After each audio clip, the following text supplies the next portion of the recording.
Welcome to Morgantown, West Virginia, a great college town where the fans are always fanatical about their Mountaineers. But tonight, the atmosphere is electric with number 3 Virginia Tech in town. Next year, Tech moves to the ACC. The series will continue, but tonight is a chance for the Mountaineers to give the Hokies an unwanted parting gift and do damage to Tech's national title hopes. And here comes upset-minded West Virginia on a Mountaineer field before a raucous crowd of nearly 60,000 on hand to watch Wednesday night football in the last head-to-head meeting for West Virginia and Virginia Tech as fellow members of the Big East Conference. Last year, West Virginia traveled to Blacksburg and upset then number 12 Virginia Tech. Quincy Wilson with a 42-yard touchdown run. That gave the Mountaineers the lead. Down by 3 in the final seconds, Brian Randall threw an interception in the end zone. Brian King with the pick, and West Virginia had the upset by 3. Sean McDonough along with Rod Gilmore and Craig James, delighted to have you with us. Many of you saw that game last year on ESPN. Many of you also saw West Virginia nearly pull off one of the biggest upsets of this season at Miami about 3 weeks ago. Craig, can they do it tonight? Absolutely they can do it. I mean, this is a 2-4 team, but don't be fooled by that record. This is a football team who's been on the road. They almost beat Miami. Came down to the last few seconds there. This is a football team that's going to challenge Virginia Tech. I'm really excited about this game. I want to find out how good Virginia Tech is. I've heard a lot about them. I want to see their speed. I want to see their athleticism. D'Angelo Hall, if you return a punt tonight, hats off to you. Yeah, but your question is on the road. Can they handle the road and the crowd? Vodtek's been playing most of their games at home. And if they can handle the road, can they handle Quincy Wilson? You know who I'm talking about. You watch the Miami game. Watch this play. Maybe the play of the year in college football. Screen pass, Wilson outside, delivers a blow, jumps over a guy, gets a touchdown. It's that kind of performance that they'll need tonight if they're going to pull off the upset.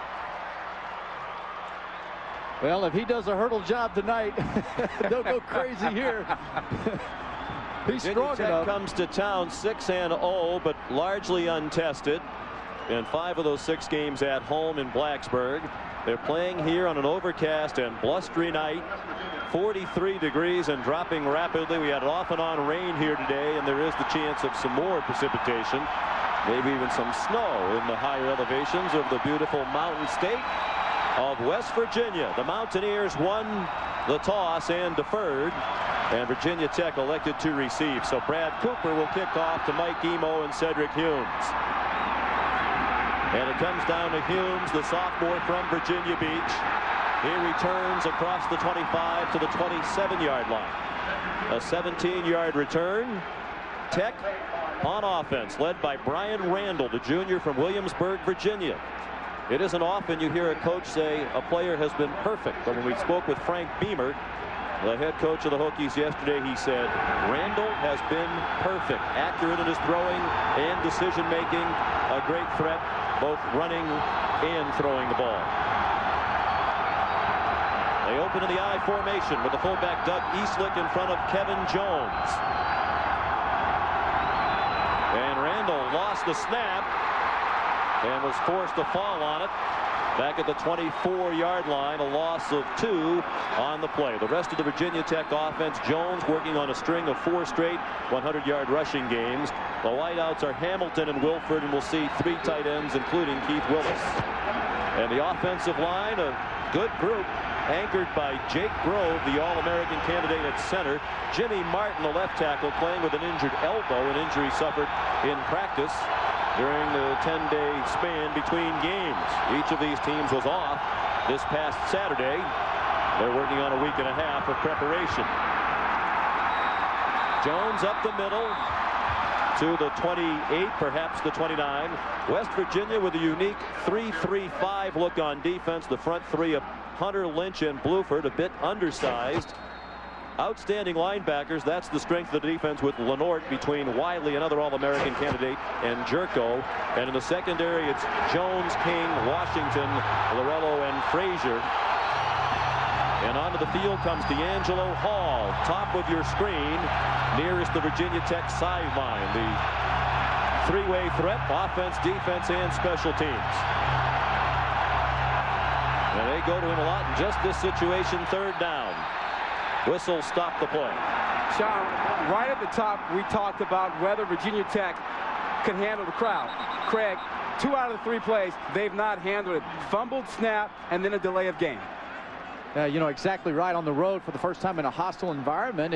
And I said, you know, earlier on, Brian Randall's got to play poised, good football. He can't make mistakes, and exactly what West Virginia wanted to have happen here at the beginning of a ball game.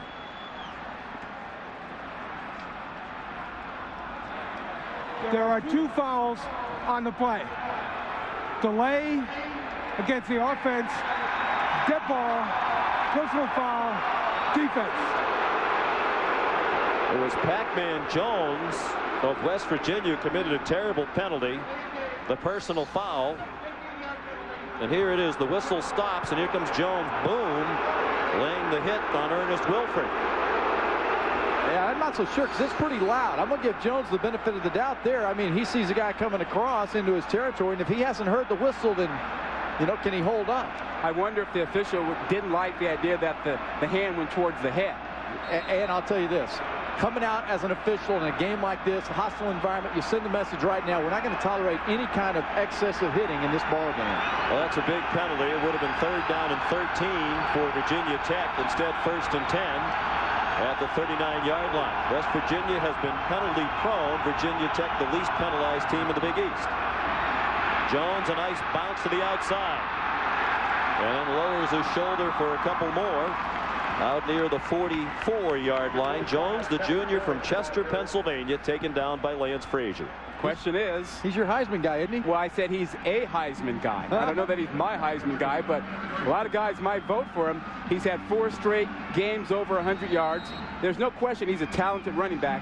Will he show up in the big games now? They have some big ones coming up, including tonight. He's got to perform on the big stage. Well, in this game here tonight, he's going to get a lot of 2 tight ends, power football, a chance to go against his 3-3-5 defense. If he's got it in him, tonight's a big night.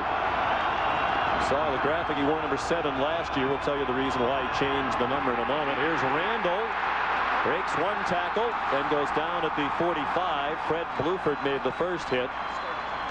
Jones changed his number because after the San Francisco Bowl at the end of last season, he returned home to find that the son of his grade school coach had died. And when he played for that coach, he wore number 25, so he changed to the number 25 in memory of his former coach's late son. He's worked hard, and he's a good player. And again, this is one of the reasons I'm glad I'm here. It's a great environment, and there are a lot of good players on this field. D'Angelo Hall back on the field. He's one of the great players. He's at the bottom of your screen now, and Randall looked in his direction for a moment, then threw to the other side for a first down. Ernest Wilford, their leading receiver for the season, almost cost himself the first down as he curled back near the marker. But they mark him down at the 49 of West Virginia, and a first down. Craig, I'd say this was pretty perfect. He looked left, looked right, then comes back to his 3rd option on this one to make the play. That's pretty good quarterback. And Wilford had the time to get over there and get set. There was 2 receivers and 3 men around him. Blue jerseys have to go attract and find the white jerseys. And a lot of time for Randall to throw the ball. Virginia Tech averaging 45 points per game. They're the highest scoring team in the conference. Movement before the snap. Almost looked like the center forgot the snap count. He held on to it so long with everybody else moving around him. Offense. 5-yard penalty. First down. Dunn and Keith Willis on the right end of the line. Those guilty of the early movement for Coach Beamer. I really think they're having trouble hearing down there. I think the crowd, the emotion early in the ball game, Virginia Tech is struggling with that. They have not been on the road very often. 5 out of their 6 games were at home. The other one might as well have been a home game. It was at Rutgers.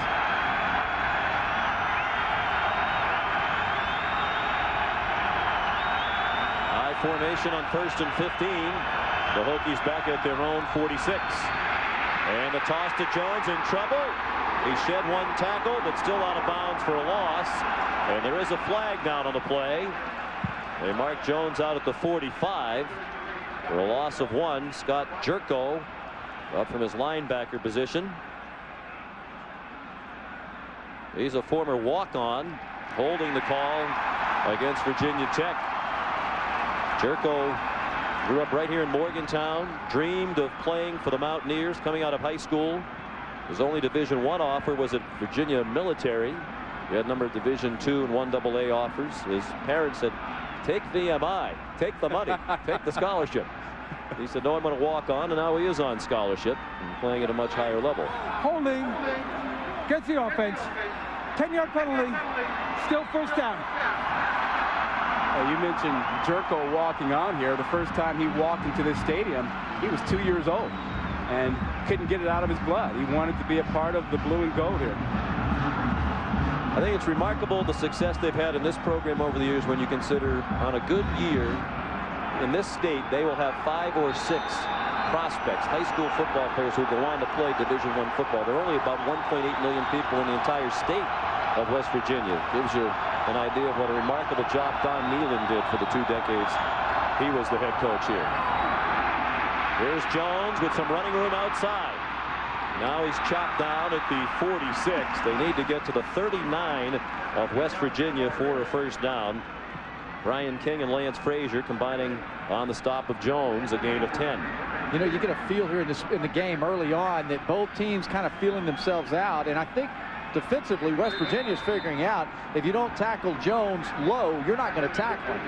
I think you're right, and he can set you up. I mean, he had a little hesitation move on that last run. You're going to have a hard time figuring out where to hit him because he has a lot of stuff he can throw at you.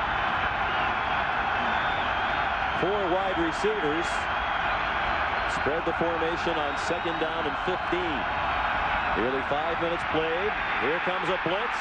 Randall got away and then dumped it off to Jones with running room and very close to a first down at the 40-yard line of the Mountaineers. He's a little slow to get up, as is Pac-Man Jones, who was in on the tackle for West Virginia. Randall has to make plays on the road. This is one of the things we said was going to be important to them. I'm impressed with the pressure they're putting on him at times, but his ability, you see, he just didn't run, did he? No, he was looking to throw that ball. Hey, nice job. 3rd down and 1. Kevin Jones, the lone back. And a timeout called by Virginia Tech. Virginia Tech.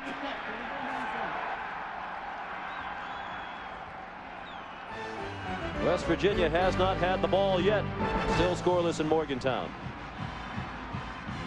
Out of a timeout called by Virginia Tech. The Hokies with 3rd down and 1 at the 40-yard line of West Virginia on the opening drive of the game. 3 tight ends on the field. One of them, Jeff King, went in motion. Jones threw a big hole on the right. And he's down at the 27-yard line with a 13-yard gain and a first down.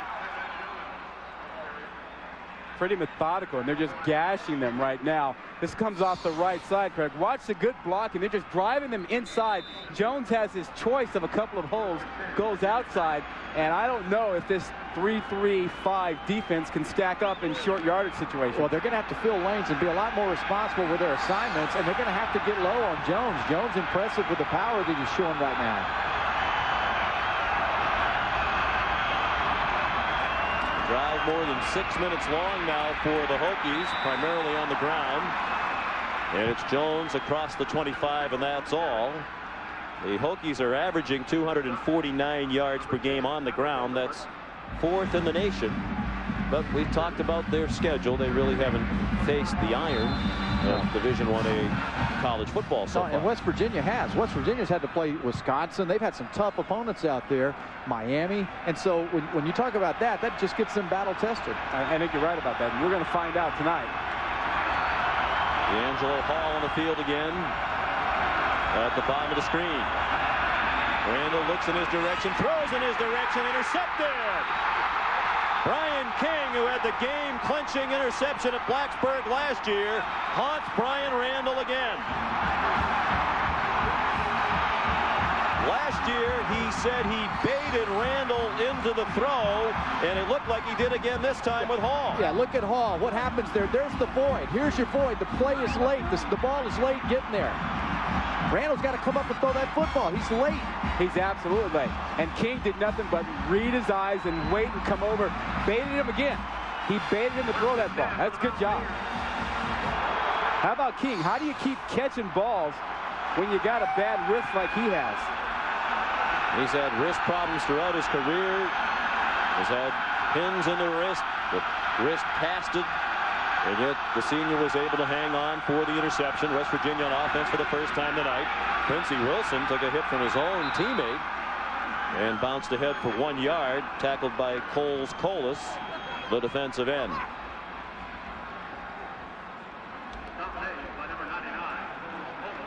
A no huddle offense is West Virginia. It's not always a hurry up, but they're up to the line pretty quickly here. Rasheed Marshall, the quarterback, going deep. There was contact and a flag thrown. He was looking for Chris Henry, who collided with D'Angelo Hall, and the flag thrown at the 31-yard line.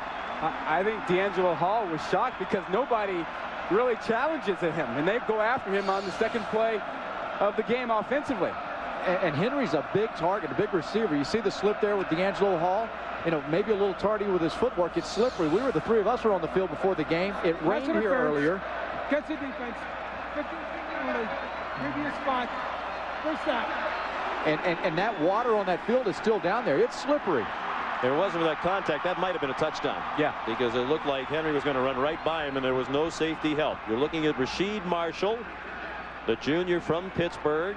Only about an hour and change up the road from Morgantown. They've had trouble throwing the ball this year. They'd like to be balanced, but they've been predominantly a running team. They've run more than twice as many running plays this season as they have pass plays. They work out of the spread offense. And the handoff to Quincy Wilson. That looked a lot like that run on the screen pass against Miami. There's Wilson again, just lowering his head and running over Brandon Manning. Chris Henry, McQuell Henderson, and Rayshawn Bolden, the three wideouts in the spread, and Josh Bailey, the tight end. The offensive line has been a problem. They lost their best lineman before the season started, Tim Brown. They've used 10 different combinations up front. And you saw tonight's group with Watson, the junior college transfer, now in a tackle. That Quincy Wilson, he's all man back there. There was some wood delivered right then. Jeremy Hines, also a new starter at center tonight. Ben Timmons out with an injury. Wilson running the other way. Flag down. Wilson down near the 30. Looked like there might have been a hold against West Virginia on the corner. And the Virginia Tech defense, an outstanding front four, including the brothers Lewis, Kevin, the older brother. Want to go back, Manning, McKee, and Robinson, the linebacker core. Hall, Williams, Crawford, and Green in the secondary. They're playing without Darnell Wilds, who injured a knee during the 10-day break between games. There's Bud Foster, the defensive coordinator. He's been on the staff since the late 80s, has been the coordinator for 9 years now. Yeah, I think he's been around about 17 years. He's an institution at Virginia Tech. Out of the shotgun with K.J. Harris and Quincy Wilson.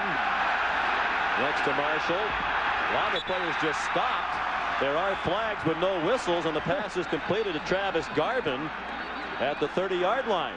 The entire offensive line just stayed over the ball, but the pass was completed for a 14-yard gain. I'm not sure I've ever seen anything quite like that before. No. I mean, they stayed over there until the ball was blown dead. They were all in their stances, like they didn't realize the ball had been snapped. I'm not getting caught for moving. Don't even think about it. Defense. Penalties decline. Third down. That's pretty impressive there. This is an offensive line. You know, their offensive line coach, they don't want to get penciled out. Don't watch the ball. Just look, the line never moves. They never move. And what a heads up hard by Marshall too, huh? Good alertness by the rest of them. West Virginia with movement again. Again, the offensive line stays in place, and this pass is incomplete. On 3rd and 6, it might become 3rd and 1. Chris Henry, the intended receiver, the throw too high. What is going on here? That's a good question, Frank. Once again, after the movement by Virginia Tech, the West Virginia offensive line never came up out of their stances. Obviously, the defensive line's listening right now to the bark. I mean, you'll see it here. They don't move. This group here, offensive line, they're just going to stay put. Well, it looked like the center, snapped at the moment he saw movement. 5 penalties for 40 yards. They average 43 yards per game in penalties. So a little more than midway through the quarter, Virginia Tech almost to its per game average. Rasheed Marshall keeps on 3rd and 1 and has the first down. All right, Craig, let's go back to this spread offense for a moment, what they do here at West Virginia. Rich Rodriguez had this thing at Tulane, and then he had it at Clemson, and they spread people out and they throw the ball. They don't really throw it anymore. They just kind of pound people now. And he says that's a misconception that you have. You go no huddle, and you're just trying to give the ability for yourself to go fast tempo if you want to, but they will run the football.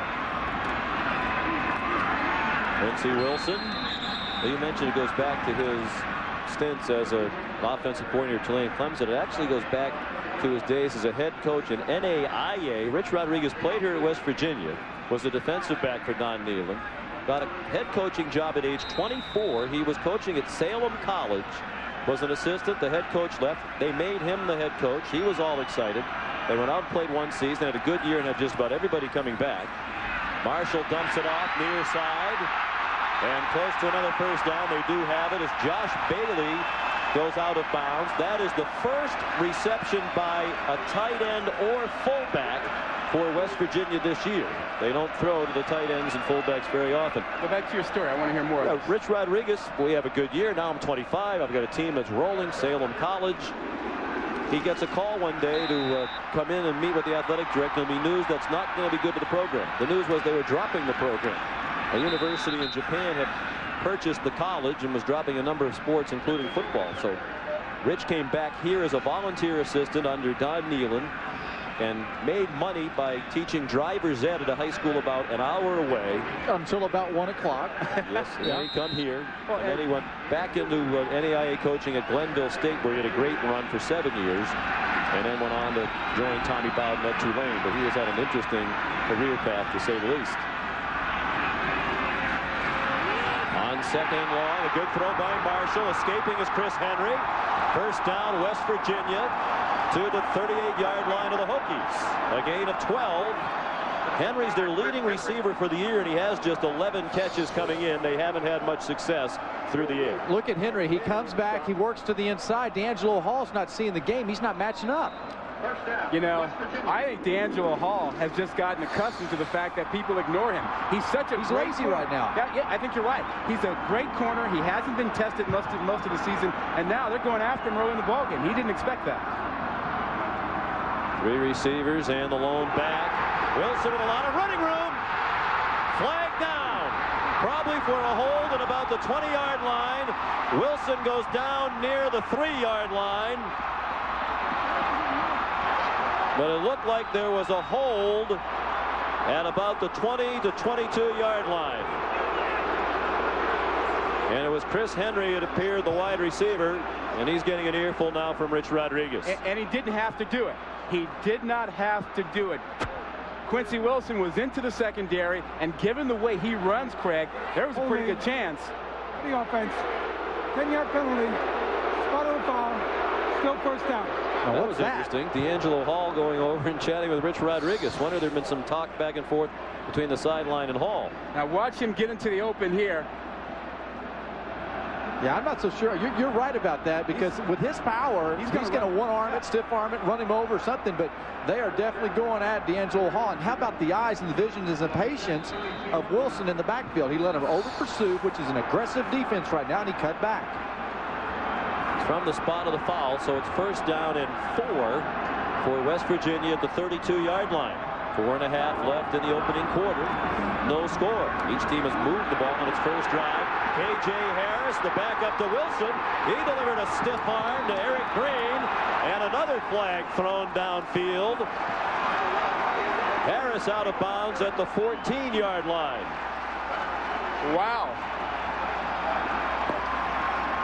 And K.J. Harris, he's a load coming through there. He's about 240 pounds, a little different from Quincy Wilson, but he can run. He's got good speed too. And this flag, as you could hear from the roar, is against Virginia Tech. Personal foul, face mask, against the defense. Half the distance to the goal line. First down. They say 240 pounds, but we had lunch with him yesterday and a couple of these teammates, and I think after he left lunch, he went to about 243. You gained a couple too, hey, friend. I tell you what, he got a little face mask of Eric Green on that play too, and stiff-armed him. He ate a bunch of fried shrimp. I know that. He might have been 240 when they weighed in at the beginning of the year. First and goal, West Virginia. Harris bounces outside. Touchdown!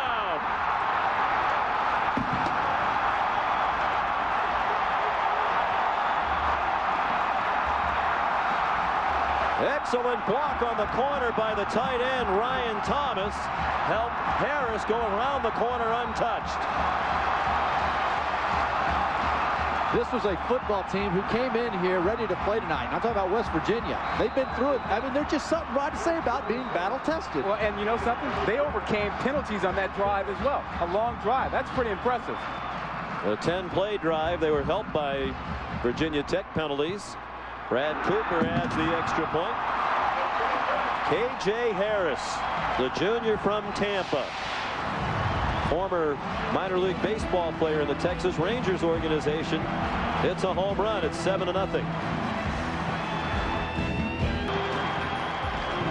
K.J. Harris, the touchdown, capping a 90-yard drive for this West Virginia offense that has struggled through much of the year. They're at or near the bottom in many offensive categories in the Big East. K.J. Harris capped the drive with a 7-yard run. Brad Cooper to kick off to Mike Emo and Cedric Humes. Rich Rodriguez talked about the importance of a good start. You have a raucous crowd that wants to get behind this team. They have reason to believe right now that was an impressive drive by WVU. And a good kick by Cooper. Humes takes an knee. Brian Randall and the Hokies offense coming back on the field. They'll have the ball for the second time when we come back. West Virginia trying to hand number 3 Virginia Tech its first loss of the season. The Hokies roll into Morgantown at 6-0. Moved the ball effectively on their first drive before Brian Randall threw an interception. Randall leading the option. Nice cut. And he's tripped up right along the first down line at the 30, tripped up by Leandre Washington. Let's go back to the touchdown. Watch your right side. You saw the defensive line crash down inside Craig, and that lets him get outside. And Hall, number 4, has got to fill that hole. He's kind of sat there and waited on him. He's got to get up in there. He allowed the bounce to take place. The defensive ends for Virginia Tech really like to crash down inside, so West Virginia will bounce things outside, especially Harris. It is a first down for Randall and Virginia Tech. Play action fake and a completion to Justin Hamilton. The sophomore out to the 44-yard line. A 14-yard gain. Let's head down toward the sideline and welcome in Sam Ryan. Hi, Sam. Hey, Sean, you guys have been mentioning hostile environment. Well, Morgantown police have taken measures trying to prevent any type of post-game disturbances here in Morgantown, which is quite familiar with street fires. There have been more than 900 since 1997. So earlier in the week, they went around rounding up any type of bonfire-type material, such as couches, which you can see are quite popular this time of year. They've also added extra officers in the stands. Keep in mind, they played in Blacksburg last year. A goalpost came down here, guys.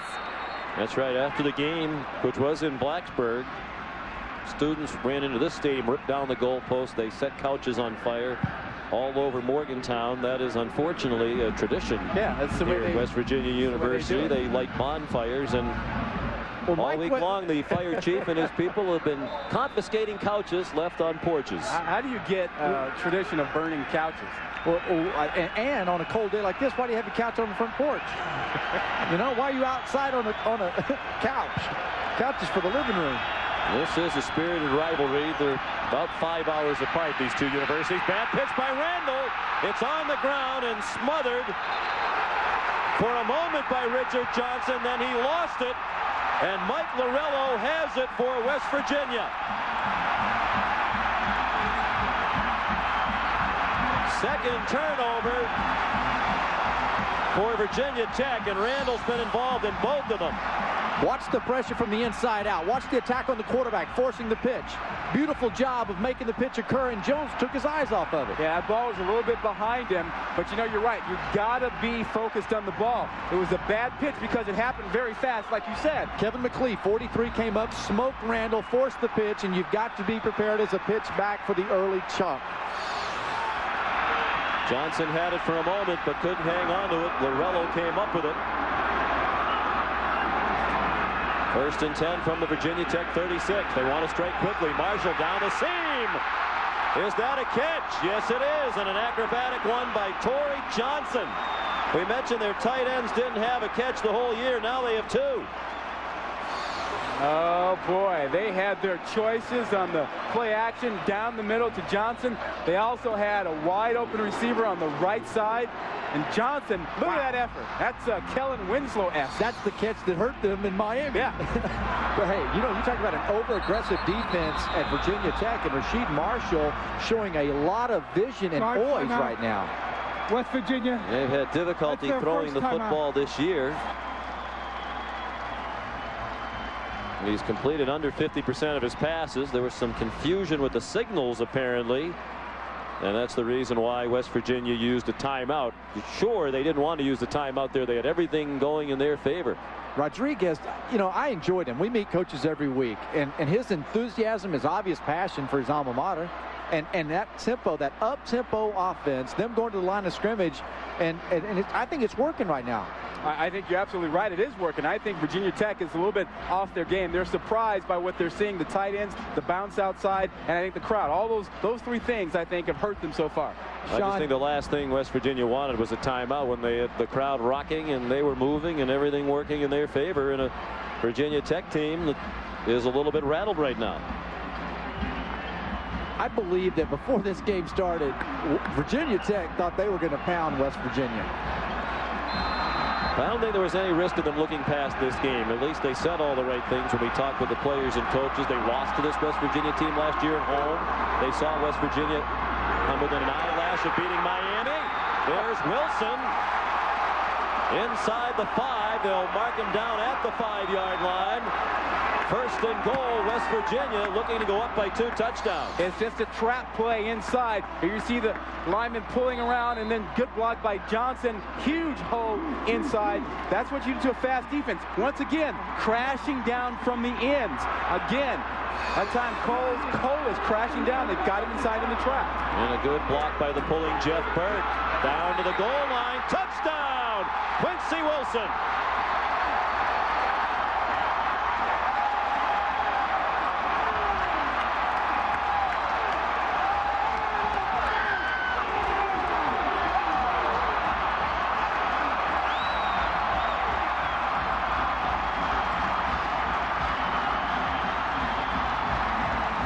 Well, I'd be worried if I owned a couch in this town right now.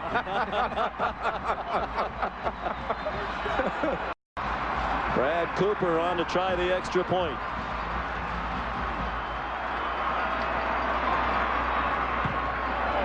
They needed just 3 plays after the fumble to go to 36 yards. Wilson, the 5-yard touchdown run.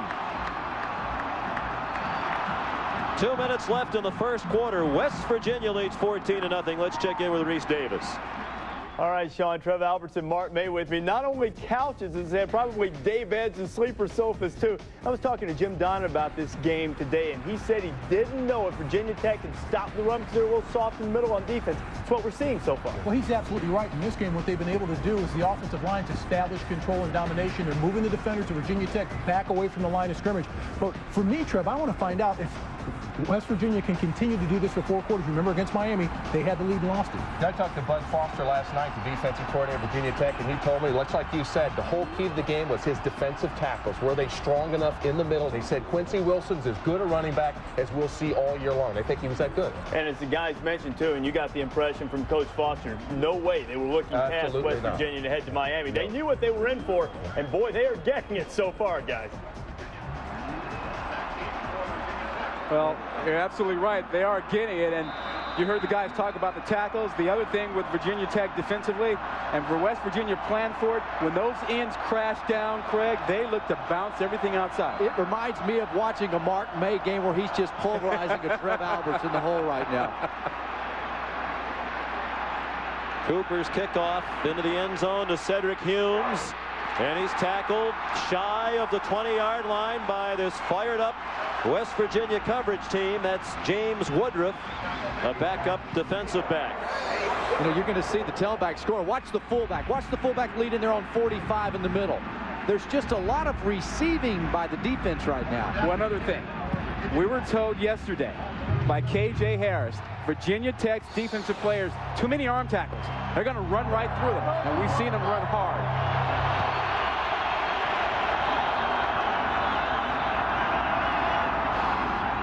And a pause before the snap. Please turn off the sound amplification system.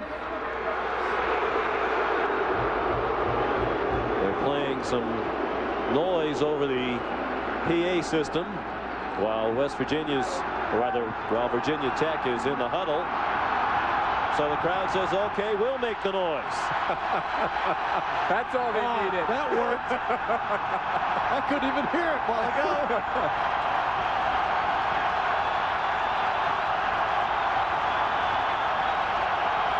From the 17, 1st and 10. Jones, nifty footwork. And pulled down short of the first down to the 25-yard line by Kevin McLeod. Backup linebacker, nicknamed Boo. We spoke with Jeff Castile yesterday, the defensive coordinator. He said McLeod has a lot of talent, but sometimes he plays our defense, and sometimes he plays the defense he played in high school. Well, we'd like him to play their defense exclusively. That's what happens with freshmen sometimes, you know? Takes a while to get it out of your system. Well, you have to forget that part first and then put into practice what you're learning here at West Virginia. Gain of 8 for Jones. He'll try the right side. Good penetration and a loss. They're flying up from the secondary. Brian King made the tackle. He had plenty of help. Well, they want to make Jones bounce everything in the backfield. And you'll see them bring run blitzes inside, get penetration to make him bounce it outside. And they want the ball to flow out to their safeties to make tackles outside the hash mark. That's the idea behind this defensive game plan against Virginia Tech's offense. On this particular series, Virginia Tech has not panicked. They've gone too tight. They've tried to run the ball to get back in the game. D'Angelo Hall back on the field on offense. Play clock down to 4 as Randall operates out of the gun, surveying the entire field, has to get rid of it. He did not go down, managed to stay on his feet, and now he's down short of a first down.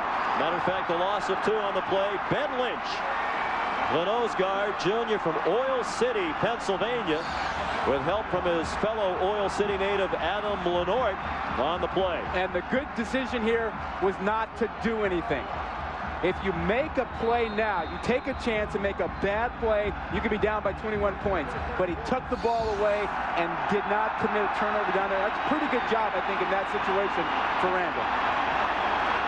And a big play by Lynch. We visited with him yesterday. He said, I played horribly in the last game against Rutgers. Not so far tonight. A dream in the first quarter for West Virginia fans. Their Mountaineers lead 14-0. Tom McDonough with Rod Gilmore, Craig James, and Sam Ryan. West Virginia leading 14-0, and Virginia Tech about to punt. They turned it over in their first 2 possessions. And now here's Vinnie Burns, the junior from New Orleans, averaging 42 yards per punt. Had a great game against Syracuse in their last game, averaged 47 per kick. This is not a great punt that goes out of bounds with no chance for a return by Pac-Man Jones. Well, fellas, It was hard to know what to expect tonight. Virginia Tech certainly looks like an enormously talented team, but hadn't really been tested yet by the schedule.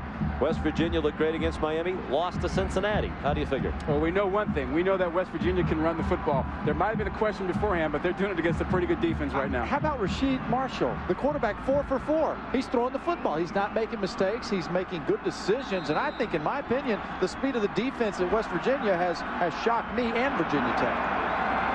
The only 2 wins for West Virginia have been against East Carolina, a team that got its first win last weekend, and Rutgers. Here's a pass up in the air and broken up.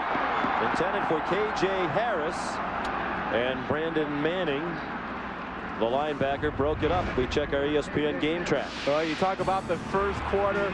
Virginia Tech turnovers. A pick by King got things going. And then the bad pitch on the fumble. Kevin Jones loses that when they get it back, and it was all the running game. Yeah, it was the running game. And how about the offensive line? There's no penetration whatsoever in this game by Virginia Tech. And I think that's given the ability for the cutbacks and the bounces. 2 tight ends in the game now for West Virginia on 2nd and 10. Quincy Wilson, the lone back. He gets the call, had a nice hole, and good line surge as well. Finally, Mikel Bakee made the tackle on Wilson, but not before he picked up 6 to the 41-yard line. Somehow Virginia Tech has to just kind of, catch its breath. It's almost like, let's regroup, fellas. We're on the road. We are now facing a team that has a lot of speed.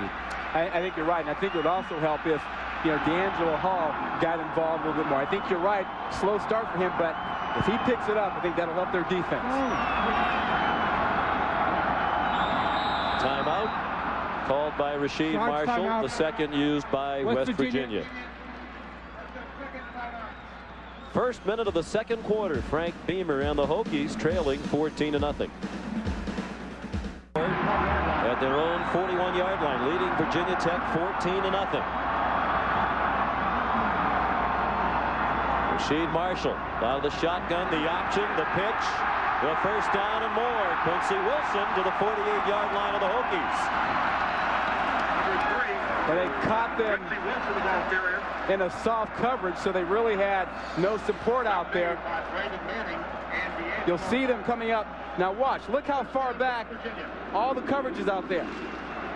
The support is way off, and so the pitch was the perfect call against the perfect coverage. That's what going to the line of scrimmage, looking at what the defense has. If the play works, you stick with it. If it doesn't, you get out of it. 11-yard gain for Wilson. He is 56 yards rushing. Here's his backup, K.J. Harris.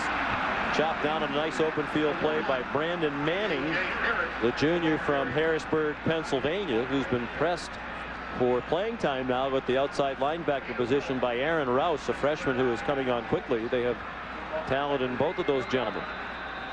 West Virginia is averaging about 8 yards per play in this football game, which means they're not in those 2nd and long and 3rd and long situations. Rich Rodriguez acts as his own offensive coordinator. He calls the plays. K.J. Harris again found a hole, squirted through, first down. Oh my goodness, they are just gashing them, Craig. And let's just look. And when you see what's happening here, the guards, look at all the work that they have. There's absolutely no problem with the slide through, the slither effect. Everybody's matching up, and there's no penetration, no push by Virginia Tech. A hat on a hat. An offensive line that has struggled with injuries all season long. It's really been the weakness of this football team. And a timeout called by Virginia Tech. Bud Foster, not accustomed to seeing this from his talented defensive unit. Each team with 1 timeout remaining in the half, still 13:04 left. The Mountaineers, after a 9-win season last year, have struggled to a 2-4 mark this year. They have controlled this football game through the first 17 minutes, leading 14-0 on 1st and 10. Quincy Wilson inside the 30 to the 29. And gentlemen, this is an offense that had really been struggling, last in the Big East in total yards and passing yards, 7th in the conference in scoring. But they have been a good rushing team. Last year they were 2nd in the nation in rushing offense.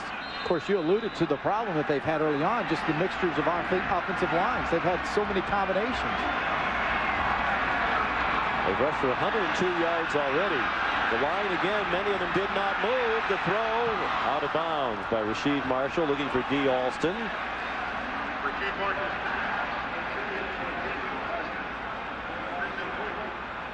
Well, the question with this offense has really been Marshall's ability to throw the ball, to get it down the field.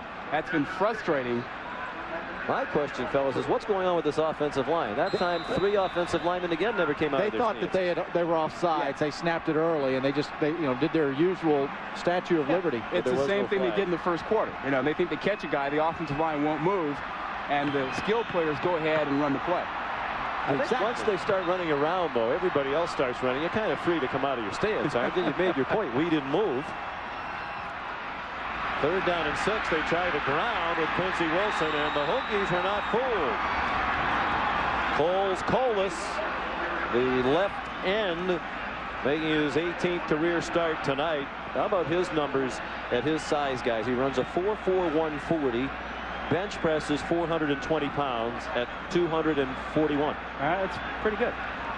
And you know what? Here on 4th down, I'd go for it, because about the only way that, or one way and a significant way that Virginia Tech can get back in the game is blocking the kick or returning it. Well, they're going to try and gain field position here and punt this ball. They're out of a very deep shotgun, which makes me think it's a quick kick.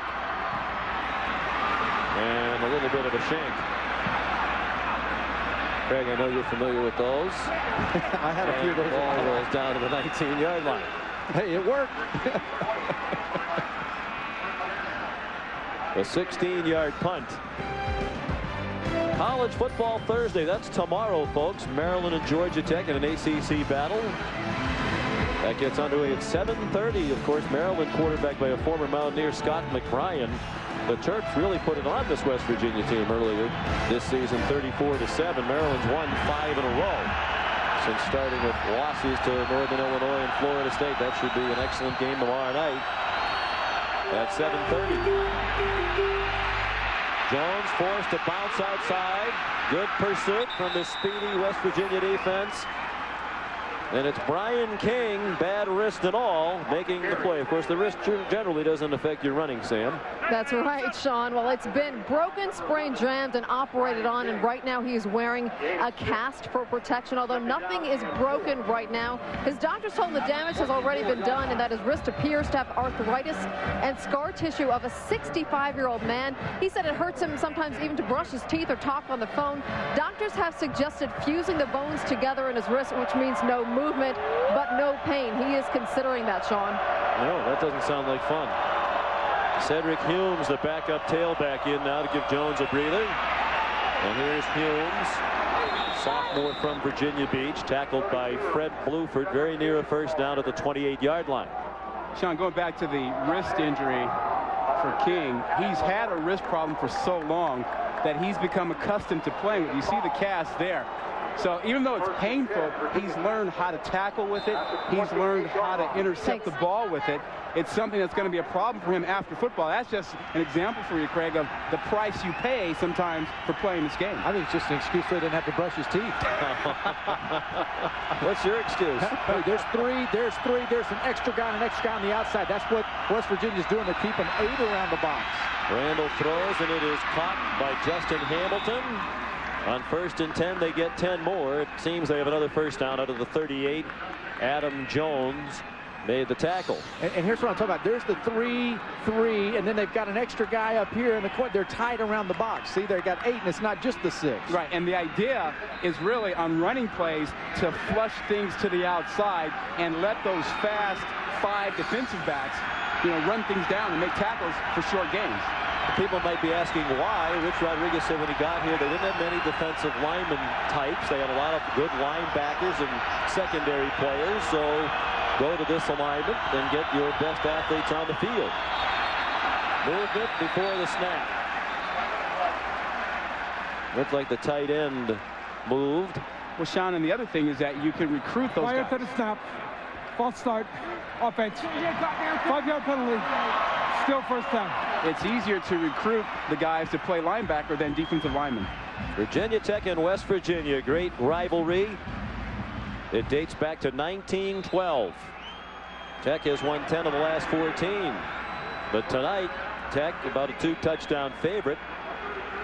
Coming in here at 6-0, trailing 14-0. Frank Beamer was worried about this. He said it reminded him a lot of 1999 when Tech came here undefeated with Michael Vick at quarterback and needed a field goal on the last play of the game to remain undefeated. They went to the Sugar Bowl that year and played Florida State in the national championship game.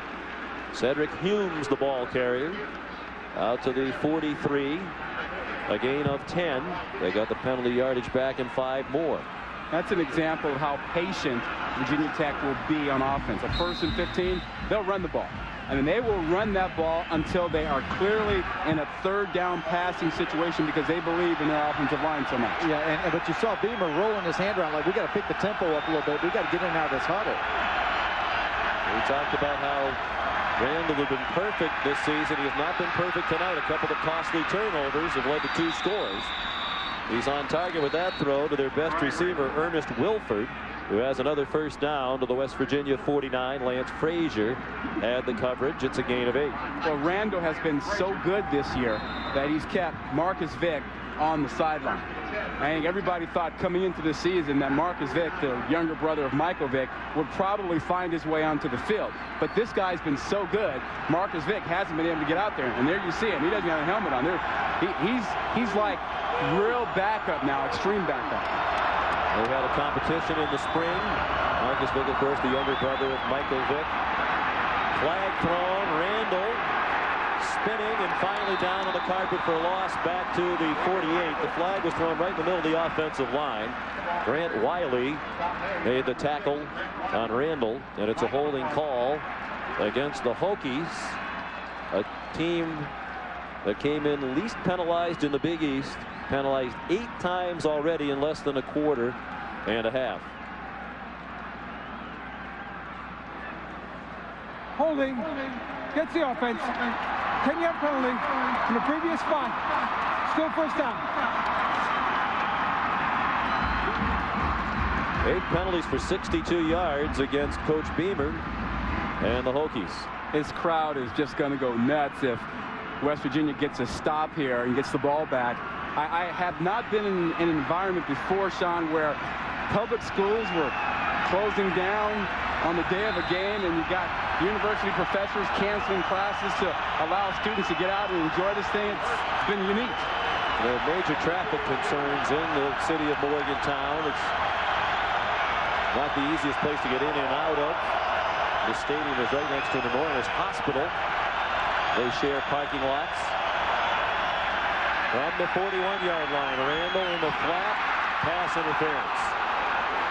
Wilford had Lance Frazier on his back. Really an unnecessary play by Frazier. He was in excellent position to just tackle Wilford immediately for a very short gain.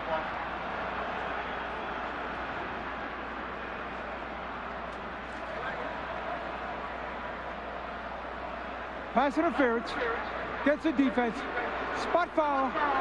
Automatic. Interesting situation where they'll actually bring the chains back. And because Wilford didn't come back to the ball, it really is why Frazier went through him to get to the football. Well, it's even worse than that. Frazier did not believe what he saw. Frazier was sitting out there waiting for the play, and when the ball started to come, he hesitated. He couldn't believe that Randall was throwing the ball out there when he was sitting right there. And that hesitation cost him an interception and got him a pass interference penalty. That's a good matchup. Frazier, a 3-year starter on Wilford, who's an NFL prospect at wide receiver. On 1st and 10 from the 45, Randall going deep, and it is caught by Wilford. Down at the 21-yard line of West Virginia. This is really an option for Randall as he looks out there. He has his choice of an out and a post corner. You'll see this here and then the inside right there. And he's going to force the safety to make a choice as to where he's going to go. And watch him flow this way. Now, he's got a choice of coming out or going down the middle. He goes to his tall receiver down the middle. Brian King, number 11, the free safety, bit on the play action. He just sat there too long and didn't maintain his responsibility deep. 34-yard gain. Justin Hamilton in motion. Kevin Jones the lone back. Randall throwing toward Hamilton. Incomplete. Over his head. Lance Frazier running in coverage.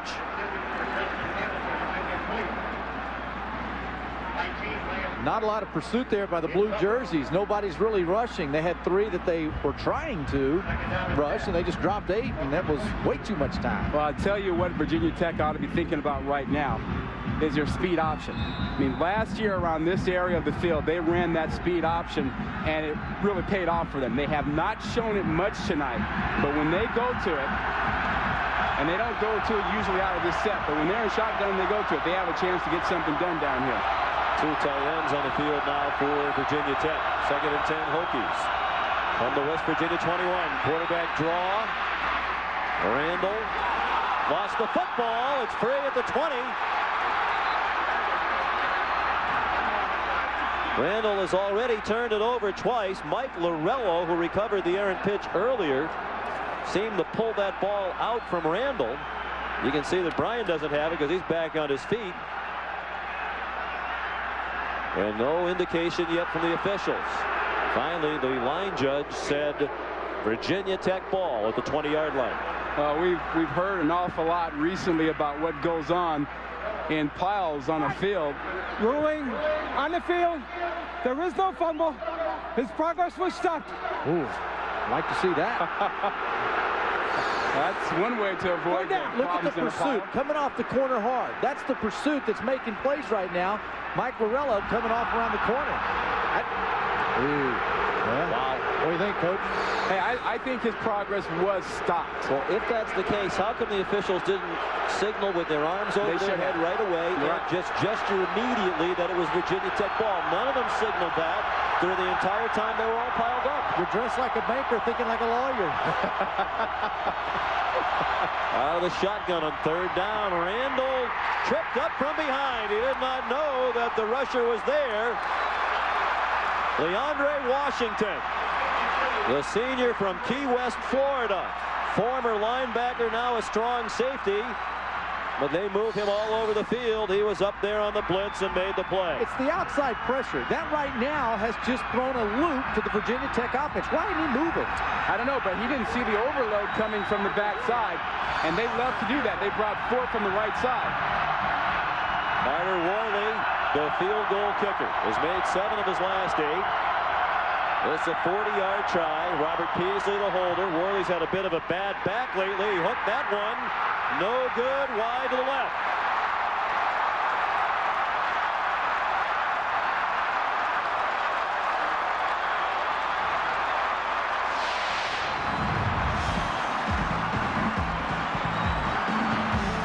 The frustration continues for the Hokies here in Morgantown.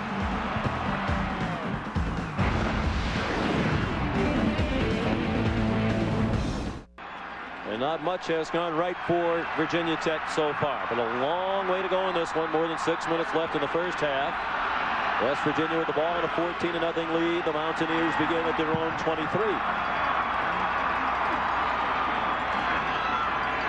Quincy Wilson, a powerful runner,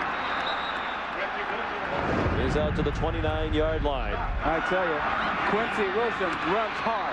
He delivers the blow, but he's not the only guy. K.J. Harris has been running through arm tackles as well. They've got the whole package going. They've got their own Pony Express going right now, Craig. Hey, let me tell you what's got it going on is that offensive line at West Virginia, but the backs have definitely sent a message that they're going to run you over if you're in the way. Here's a deep ball, and it is incomplete. Intended for Chris Henry. Eric Green had the coverage. And, you know, this is just showing you again right now that West Virginia is not going to sit back. They're running the football, which has really brought up Virginia Tech's defense. Rasheed Marshall, he's going to throw the football. Yeah, he's taking his shot. They will normally try at least one deep ball a quarter. We've seen one already, but they'll probably come back. They haven't really gone after Green very much. They've gone after Hall. Well, he might have gotten away with a little bit of a push-off there as he tried to shed Eric Green. Marshall out of the gun on 3rd down and 4. He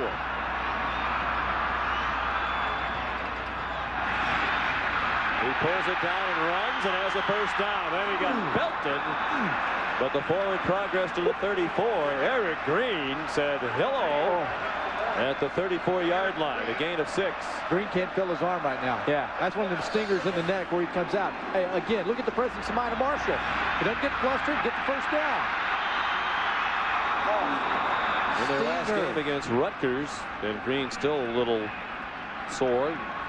Rasheed Marshall went over 1,000 career yards in rushing. Only Major Harris in the 1,000-yard rushing club among West Virginia quarterbacks all time. I think we've all been there, Craig. You come up and hit somebody, or you're running the ball, you get hit, and immediately you feel that pain shoot down your arm, and you kind of go numb momentarily. Yeah, so right now that property management major, he needs to properly manage that shoulder blade area.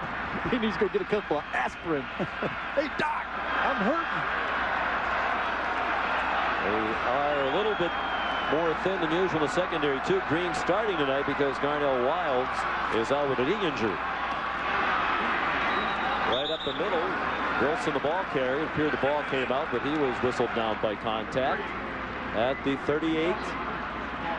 A gain of 4 for Wilson. How did you do, Craig? I think you played against his dad in a Super Bowl, did you not? Yeah, I did. And about the only thing, all I remember is them running past me, sacking the quarterback. No blitz pickup? No. Dad Otis Wilson, the former Chicago Bear, played against Craig's Patriots in the Super Bowl in '86, correct? Brandon Manning made the tackle on Quincy Wilson, but that's 13 more. Let me put it to you this way. I remember his dad one time tackled me. I tried to twist his shoe off his foot. I wanted to hurt him. Well, there's no twisting on this thing. You come up to face Wilson. Wilson is going to finish the run. He's going to deliver a blow. He's delivered 77 yards already tonight. On just 14 carries, he's also scored a touchdown. His dad, Otis, still lives in Chicago. But Otis grew up here in the state of West Virginia. We talked about they don't have many prospects, but Quincy's from Weirton, West Virginia, led Weir High School to a state championship. He looked around a little bit, but he was intrigued by playing here for his home state university. He was in a pretty good class coming out of high school for running backs. William Green, T.J. Duckett, Julius Jones, among the other top running back recruits. Rasheed Marshall shoved out of bounds, a loss on the play, back to the 48-yard line. Kel McKee, the middle linebacker, junior from Columbia, Maryland, chased out Rasheed. But going back to Wilson, did you take a look at what he did his senior year in high school? More than 3,000 yards rushing, 47 touchdowns as a high school senior. He told me it really wasn't fair. I was about 205 pounds, and I just ran over everybody. He's still running over people. It's still not fair. Third down and 8. West Virginia with under 4 minutes left in the half, leading Virginia Tech 14-0. This is a Hokie team averaging 45 points per game. Marshall has a man open, caught, first down. Travis Garvin out of bounds at the 36-yard line. First catch of the night for the senior, who missed their last game against Rutgers. And look at the timing of this. Marshall steps, plants, the ball's on its way as soon as the receiver made his cut. And that is something they hadn't seen this season. Their passing attack was not good. Coming into the ball game, leading receiver, 11 grabs. Garvin playing with a very heavy heart. He had to leave the team before that Rutgers game. Here's Wilson again. His cousin, who really was like a brother to him, they had lived together and been close their entire lives, was shot and killed in their hometown of Bradenton, Florida. So Travis left the team and did not play in the game against Rutgers. There you are, left guard. Nothing special, sexy about this play. 76 has done this all night, Jeff Burke. Look at the push he has, and what it does is it just moves the chains. It sets the tempo. Little plays like that, sending a message to that defense. I tell you, the message they're saying is that we're pounding the heck out of you.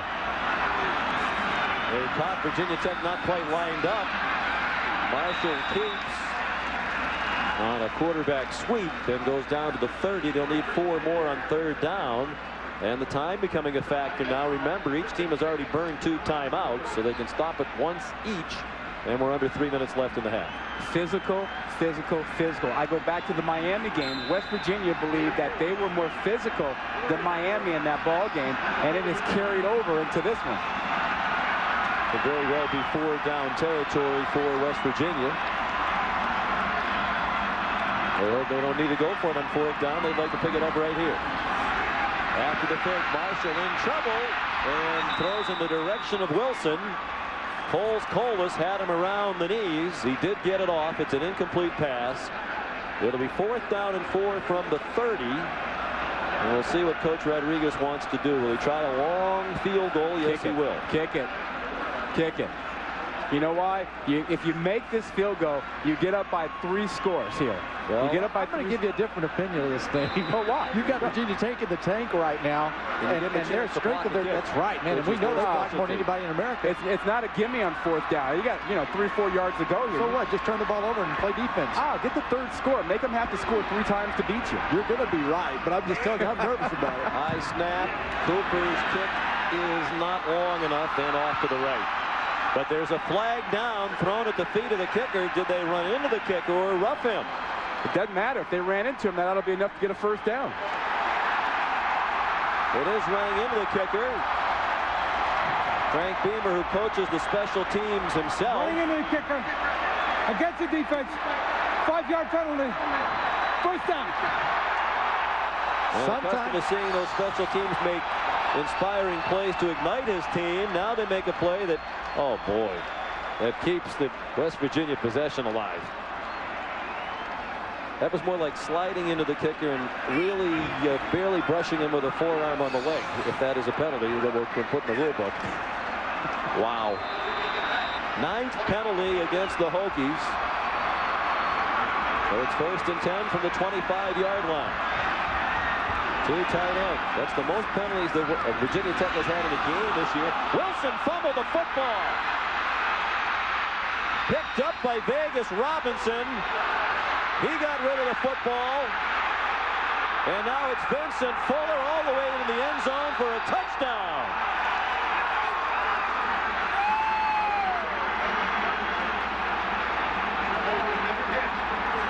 Wow. That's what 60,000 people just said. Wow. and I mean, Wilson is headed to a big game. He's got a big hole. I mean, it just like that. He's had fumbling problems. He fumbled 3 times in their loss to Cincinnati. And that was a very costly fumble. You talk about turning the momentum of the game around. Fans roaring.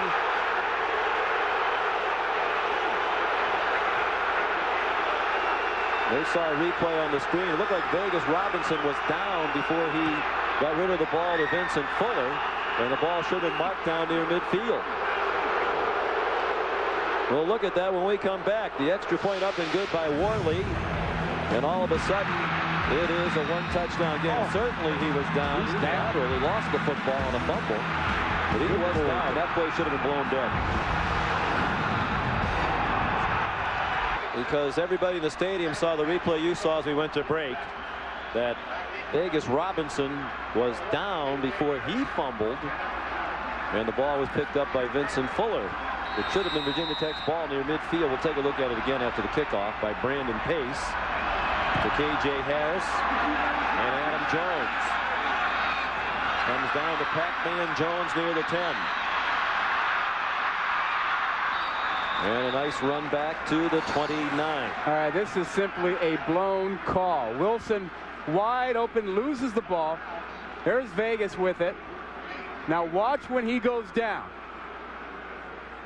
He is going to keep rolling, boys. There you go. He's down. He's down right there. He was down, but I tell you what, even before that, if he hadn't fumbled the ball, he may have scored. Now Wilson. Watch it from this angle. You'll see he's down right there, no doubt. Ball's coming out. He's down. Now watch it. The next angle, the official right there looking at it, didn't think he was down. There's the head referee, Jack Kramer, who was just a few yards away from Vegas Robinson. From the 29, 1st and 10. Wilson out to the 34-yard line, a gain of 5. Under 2 minutes left in the half. Here's Reese. All right, Sean, coming up at halftime, we'll look at the potential impact of this game on the BCS standing, the schedules of the other two major unbeatens, and a look ahead to Maryland and Georgia Tech. Yeah, we'll look at Oklahoma, 7-0, but have they played anybody yet either? I'll tell you about a big game in the SEC, Auburn versus LSU. Cadillac emerging as a Heisman Trophy candidate. We'll have that one Saturday night on ESPN, guys. And we'll look forward to it. Vegas Robinson made the stop on Quincy Wilson. Just one timeout left for each team as we run to a minute 20 left in the half. Let's go back to this play one more time. Now, look for the official on this thing. He's right on top of it. So he clearly doesn't believe that this ball, look at him. He's right there looking at it. Well, he missed it. Yeah, I tell you what. I mean, it was close. The ball came out shortly after the knee went down, but it clearly was a case of he was down first and then the ball popped out. I'm a big proponent of instant replay. When you got it, use it. Well, they could have used it tonight. Rasheed Marshall did not get to the first down marker on 3rd and 3. Will Virginia Tech use a timeout? Yes. Timeout. With 47 seconds left. That's our final timeout. The backup defensive tackle made the stop on Marshall, and it was a big one. West Virginia will have to punt when we come back.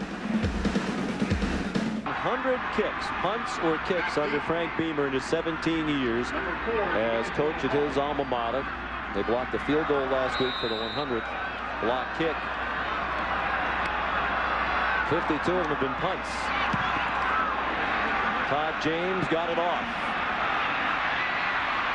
D'Angelo Hall, crowd roaring. They wanted a clip.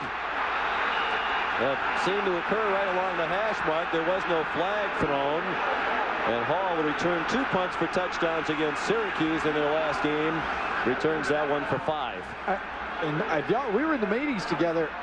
He was not supposed to punt the ball to D'Angelo Hall today, was he? They worked on it all week. Kicked the ball out of bounds at a different angle. I think that was clearly a mistake. Well, they got away with it. And how will Virginia Tech play without a timeout at their own 36-yard line and 35 seconds left in the half? Looks like they intend to throw it with 4 wide receivers and Randall working out of the shotgun. They're lucky to be down only by 7. I'd just go in at halftime and be happy. Randall, couple of fakes, then throws short. And out of bounds goes Cedric Humes. No gain on the play, perhaps even a loss of a yard. And the clock shows 30 seconds left. That was a very careful play. Well, if you're going to keep being careful, I mean, just go on in at halftime. Either throw it down the field or just go on in. I agree with you, Rod. They are fortunate to be 14-7. Don't even take a chance on letting West Virginia do something. And they've been outplayed by West Virginia for most of the half. As much as it was a bad call on the touchdown Tech scored, of course, it never would have happened had Wilson not fumbled. That pass thrown up for grabs and almost intercepted. They had a 14-0 lead with a chance to punch it in again when Wilson fumbled. That was the West Virginia turnover, but first there was a couple of turnovers that led directly to 2 West Virginia touchdowns. And then the fumble by Wilson, the run back by Robinson. He was tackled, lost control of the football, and Vincent Fuller picked it up and ran it the rest of the way. And these turnovers are a result of West Virginia being faster than what Virginia Tech has seen. All the points in this game off turnovers, 68 yards. The distance covered by Robinson and Fuller on the fumble return. Randall zings one, incomplete, flag thrown against Mike Lorello. West Virginia sideline in an uproar. Lorello came over the back of Justin Hamilton. I don't know about that one either. That's a bad call. You know, you have a right to make a play on the ball. Yeah, I don't think these officials have had a great half. He's got a right to attempt to knock the ball away, and the receiver. Defense, 15-yard penalty, automatic, first down. And on top of it, I don't believe the receiver was even in a position to make the play. Well, maybe they got him for the trip. That or Hamilton's a good actor. But that's inadvertent with feet down below. Yeah. They got him for the trip. But you do have the right to go make a play on the ball. Yeah, absolutely. But in that word inadvertent, which I never have understood, but when your feet get tangled up, you didn't really mean to do it like, oops, I'm sorry. Yeah. 28 seconds left in the half. Sacked by Ernest Hunter, the sophomore from Burke, Virginia, in the Washington, D.C. area. Third sack of the night for West Virginia. It'll be the final play of the first half.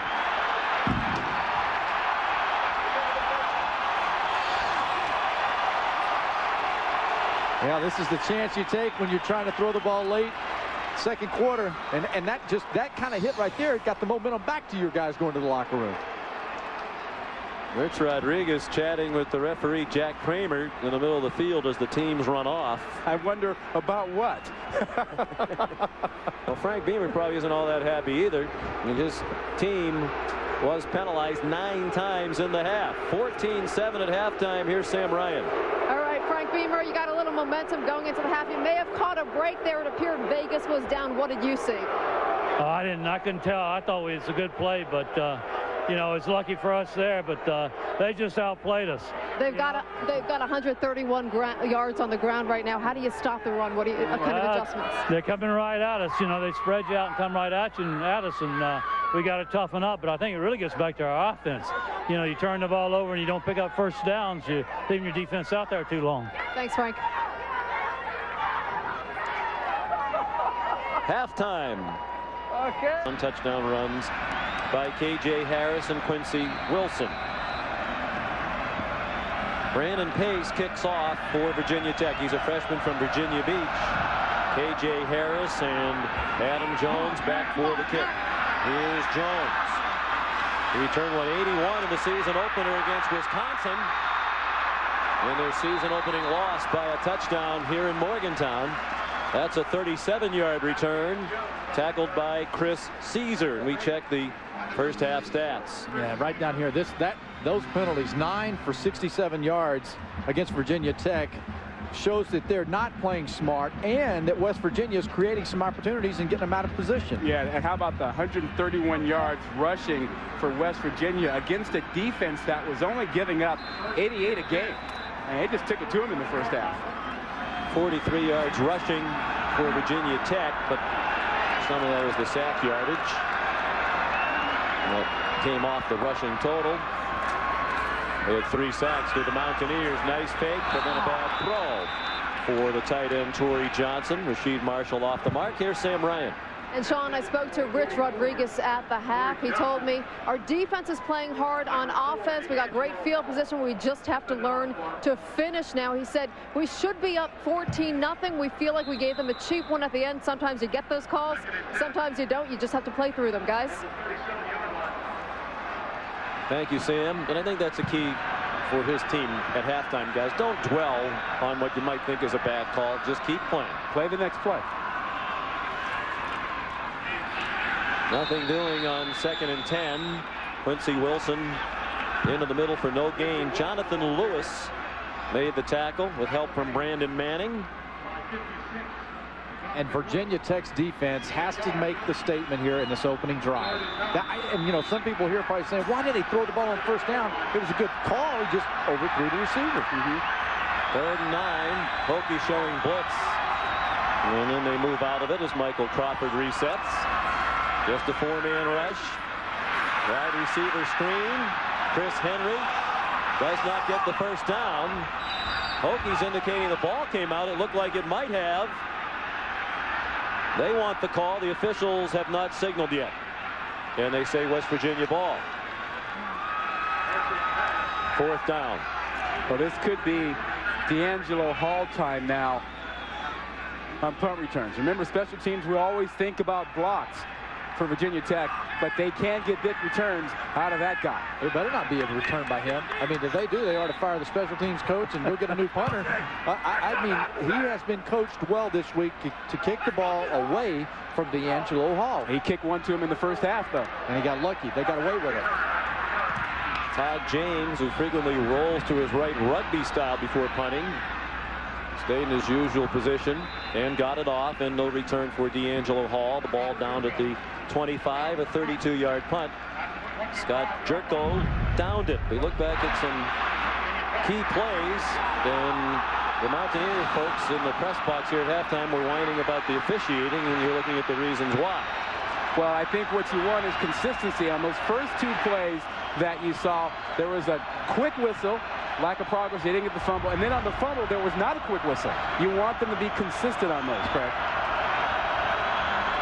Yep. We should point out the Hokie folks weren't all that happy either, which means, and perhaps they've done a good job. At least they've been equal opportunity upsetters of this officiating crew. Kevin Jones, the ball carrier, out to the 30 for a gain of 6. And for Virginia Tech, they came into the game saying they were going to go two tides, pound them, and knock them off the ball, okay? They've got to come back now, and it's the gift is there. If they're in the ball game, they got to do it.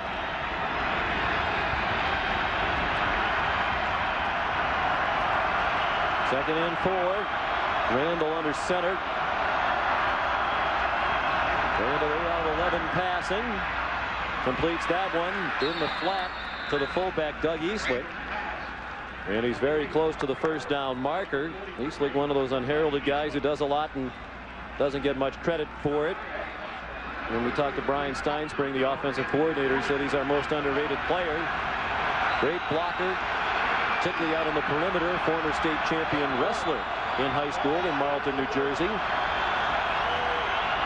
Third down and less than a yard. Eastlick wrestled for a while at Virginia Tech as well, but then decided to concentrate full-time on football. Two tight ends in the game. Deep handoff. I wonder about that play call to Jones. Took a long time to get him the ball deep in the backfield, and Adam Lenort and Ben Lynch were right there to drop him for a loss. Lynch has been doing this all night. This defensive line is smoke in the middle of the field. Watch the penetration. Watch the push. Swim. Get rid of it. Linebacker comes through.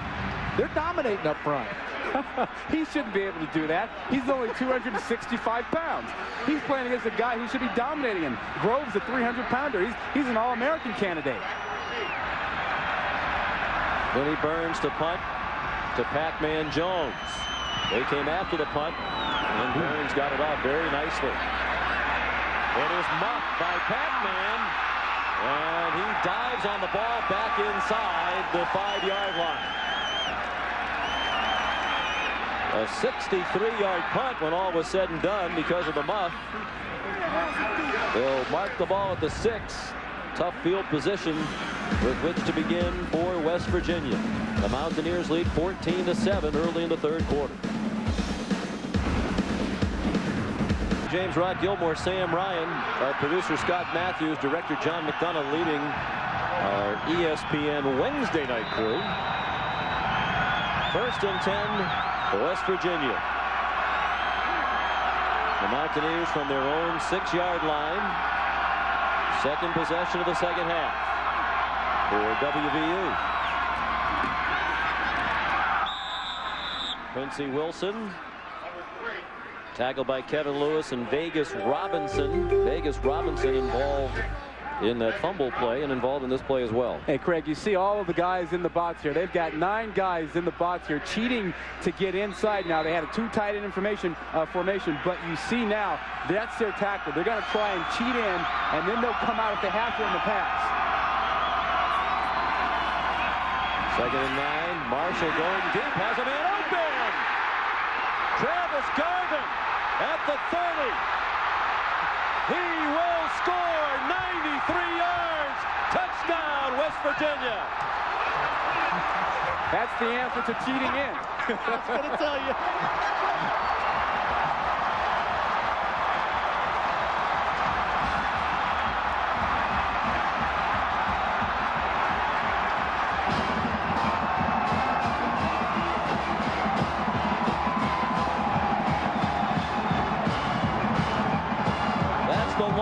Touchdown pass in West Virginia University history, 93 yards. Cooper.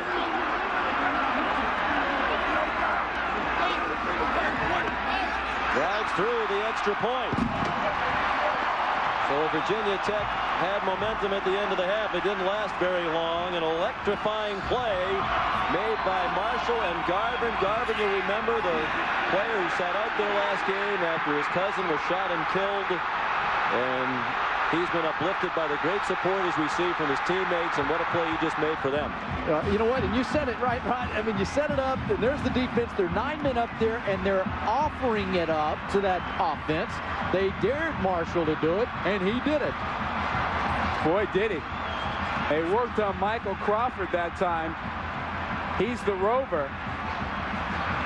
And they got Garvin on him. That's a mismatch. And Crawford, an outstanding player and a veteran player, a senior in that secondary for Virginia Tech. You can see the secondary. Watch the way they are. Look at how. I mean, they come up supporting the play action. Yep. They have to. They have to respect it, and he got him. They were getting gashed in the first half. You know, at halftime they talked about getting in the box, getting a little help, cheating in a little bit, and then when they got them spread out there, they worked on the rover, got a mismatch that they wanted. Take your shot down the field. Rasheed Marshall, who has struggled throwing the football. And Rich Rodriguez says not just the quarterback. Said we have a young and inexperienced line. We have had some injury problems for the rest of our offense. We have a young receiver core as well. They've had some depletions there, so you can't put it all on Marshall. Short kickoff and a tumbling catch made by Cedric Humes. He had to come running up after Cooper's kick into a little bit of a breeze. Came down at the 21-yard line. Well to that offense at Virginia Tech. Here's an offense that has scored at least 35 points in every game this year, Virginia Tech. But prior to tonight, they played Central Florida, James Madison, Texas A&M, Connecticut, Rutgers, and Syracuse, and only Rutgers was on the road. And Texas A&M is about the only team that was really strong, and they're a young football team. From the 21. Play action pass. Randall pulls it down and runs. And slides down to the 23, forced to the ground by Grant Wiley, the All-American candidate at linebacker, a 4-year starter. He had 15 tackles last year at Virginia Tech. There is a flag on the play. Wiley has forced 6 fumbles this year. That leads the nation. It's against Virginia Tech. He's averaged 14 tackles per game. That's 3rd in the nation. And the flag was on. Dead ball, personal foul, gets the offense. Half the distance to the goal line. 2nd down. That's a personal foul on Wilford. Watch 19 here at the end of the play. He keeps going after the guy, hands to the head. And the very first play of the game, they threw a penalty flag on Pac-Man Jones for a shot after the play, and they're enforcing it again here. They're trying to control it, like you said, Fred. 10 penalties against Virginia Tech.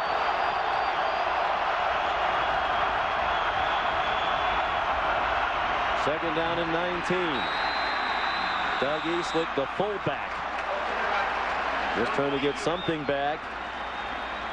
Because the personal foul was after the play, the down counted, so this will be 3rd down upcoming for the Hokies. Ben Lynch is absolutely dominating inside. I mean, and I wasn't expecting that on the defensive line at West Virginia. Correct. That's Jeff Castile, the defensive coordinator at West Virginia. What a terrific job his group has done tonight. The only points by Virginia Tech were scored by the Virginia Tech defense. 3rd and long. They need to reach the 31-yard line. The ball snapped from the 13. Timeout called. They couldn't hear. Virginia Tech. The Hokies have 2 left. They couldn't hear. They're not in Blacksburg anymore.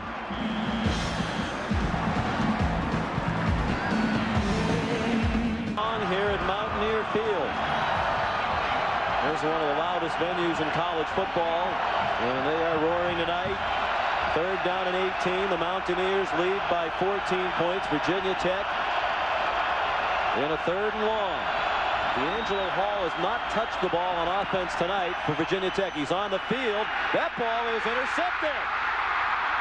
Pac-Man Jones picked it off. The receiver had stopped. Jones brings it back to the 38-yard line. Kevin Jones made the tackle.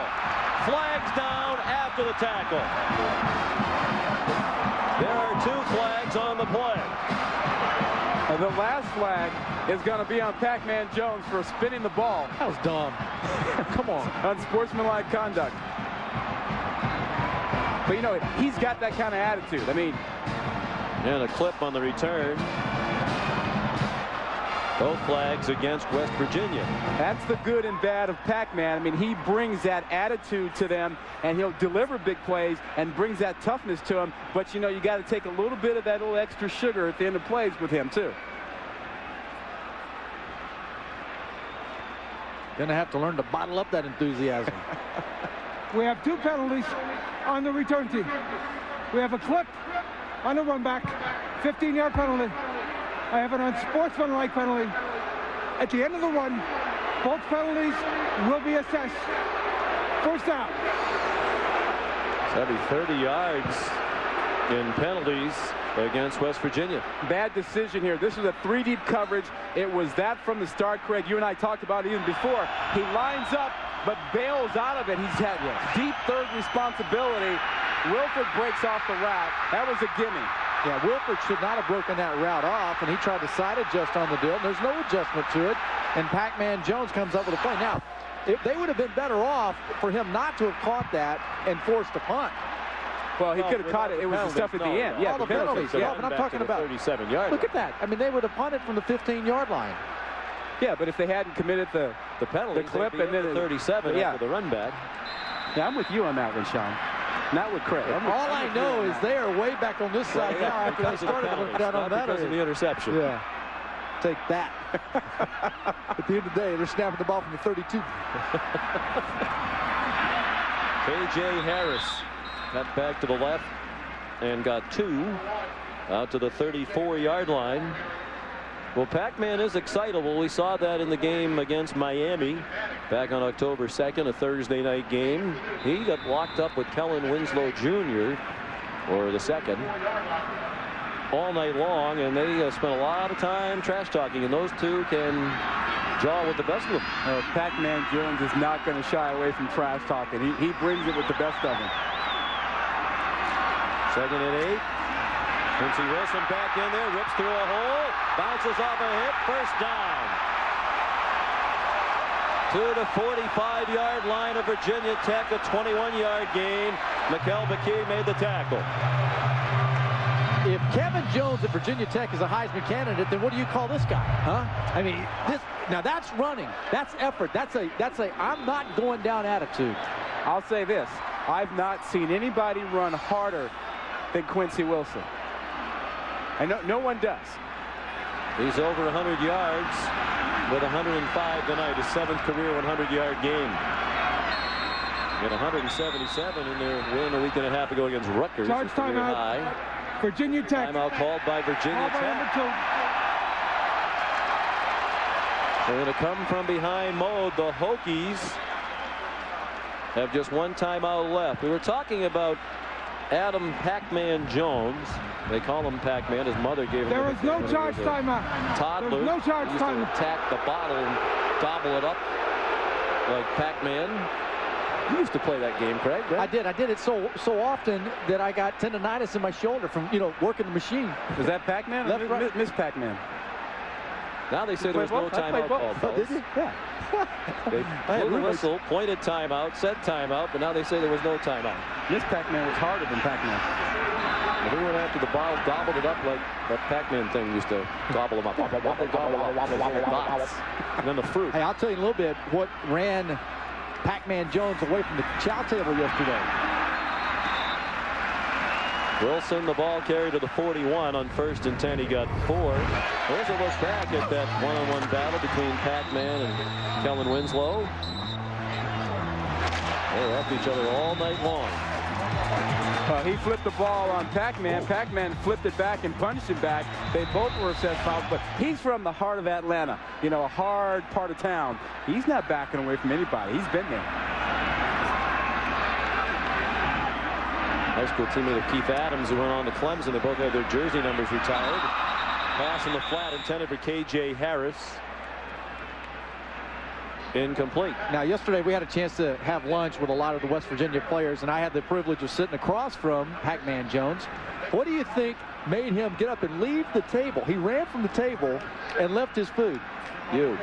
No, a big old roach ran across the table in front of his food, and when the roach came out, Grant Wiley, the stud linebacker, squishes it quietly, and he says, okay, we'll have no more of that. Oh, yeah, tell us about that. I know. We saved it. We didn't want to ruin everybody's lunch. Oh, that's bad, man. It was a great hit by Wiley, too. I mean, wham. False start, offense, 5-yard penalty, still third down. Well, that's 8 penalties on West Virginia. And Virginia Tech has been penalized 10 times. Well, we have a moment we want to send along hello to John Sophie, the director of officiating for the Big East, who was expected to be here tonight and apparently not feeling well. Our pal Shelley Poe, the sports information director here at West Virginia, let us know that John's not here, and we send our best. He might not be feeling any better after watching this tonight. No. No, we wish him well. He does a great job supervising the officials in the Big East. Out of the gun. Rasheed Marshall throws from the near side, incomplete, intended for Travis Garvin, broken up by Vincent Fuller.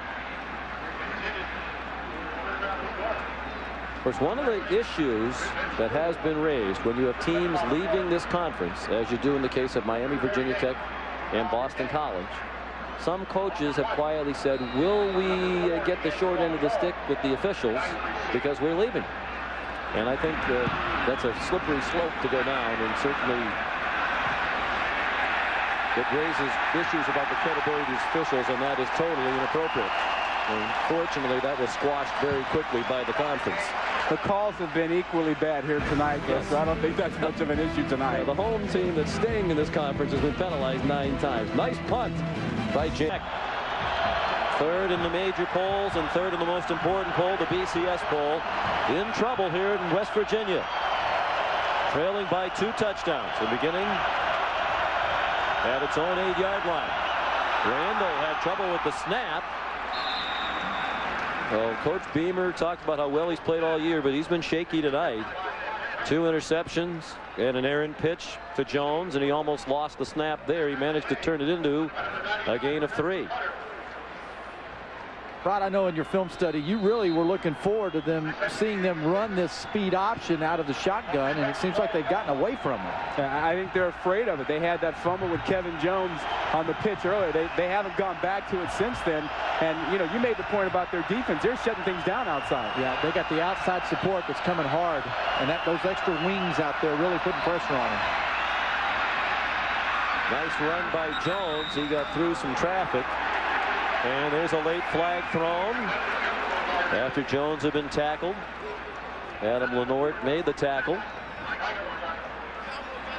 And it's against Virginia Tech. Might have been another hit after the whistle. Yeah. You know, before tonight, I don't think Virginia Tech had more than 8 penalties in any game. You're correct. That was Grove. Didn't he have another one earlier? Well, Grove has a reputation for being a dirty player. Personal foul. Gets the offense. Half the distance to the goal line. Third down. His teammates say that affectionately about him, but others in the Big East say that he will take a shot at you after the whistle. He says he plays to the whistle. That one was clearly after the whistle. Sean, isn't he a farmer, rancher, cowman? Grew up on a farm. Jake's from Forest, Virginia. Grandparents had a 200-acre farm. Ball back at the 9-yard line. And the down counts, so it's third down and about 10. Randall throws it for Jeff King, and he does not get to the first down marker. He got belted down by Scott Jerko. And the Hokies will have to punt. The thing about defense, that when it's working, you're getting blue jerseys to the football, more than one. And there are about 3 of them showing up on that play. And part of that is that 3-3-5 defense. We've talked about it tonight. The speed on the outside. These guys can run to the edge and make plays. Then he burns to punt. Pac-Man Jones not back deep. He muffed the last punt, so They have Lance Frazier back now. This one's returnable. He catches it with plenty of running room straight ahead. And runs it all the way back to the 36-yard line, perhaps even the 35 of Virginia Tech, where Blake Warren made the tackle, the 47-yard punt. But the Hokies were slow to cover. It wasn't a particularly high kick. And Frazier brought it back for 22. Look at him just run past people. You know, sometimes you see these punt returners who'll dance a little bit, but when they dart beyond the tackler, they usually have success. Surprising thing is that generally West Virginia's special teams have played better than Virginia Tech in this tonight. game. Yeah, in this game. That is surprising.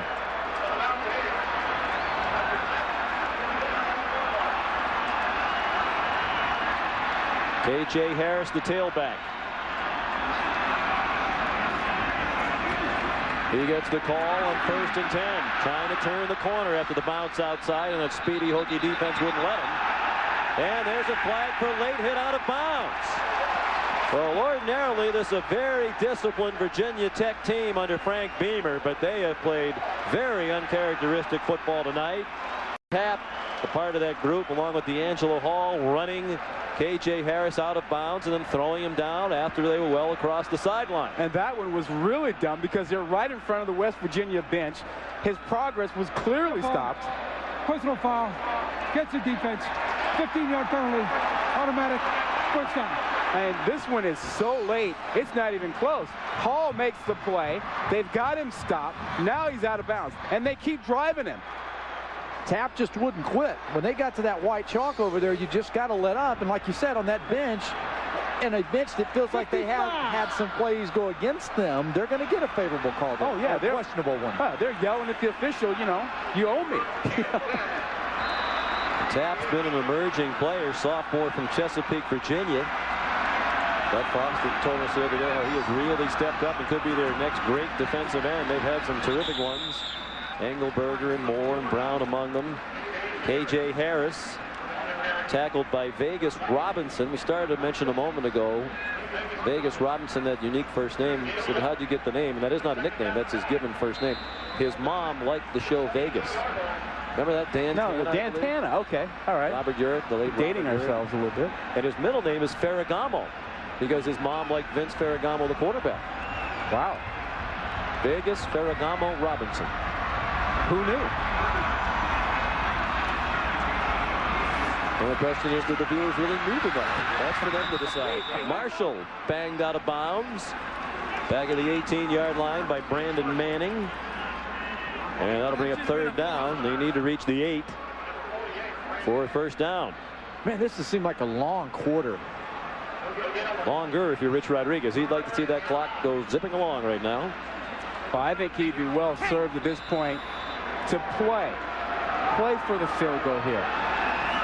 Go ahead and play for it. Run the ball back inside. Play for it. You're baiting me. You're baiting me. Filling the role of Mike Golick tonight is Craig James. Here's K.J. Harris. So much for the field goal. He's down at the 2. But there are flags down. They were thrown right along the line of scrimmage.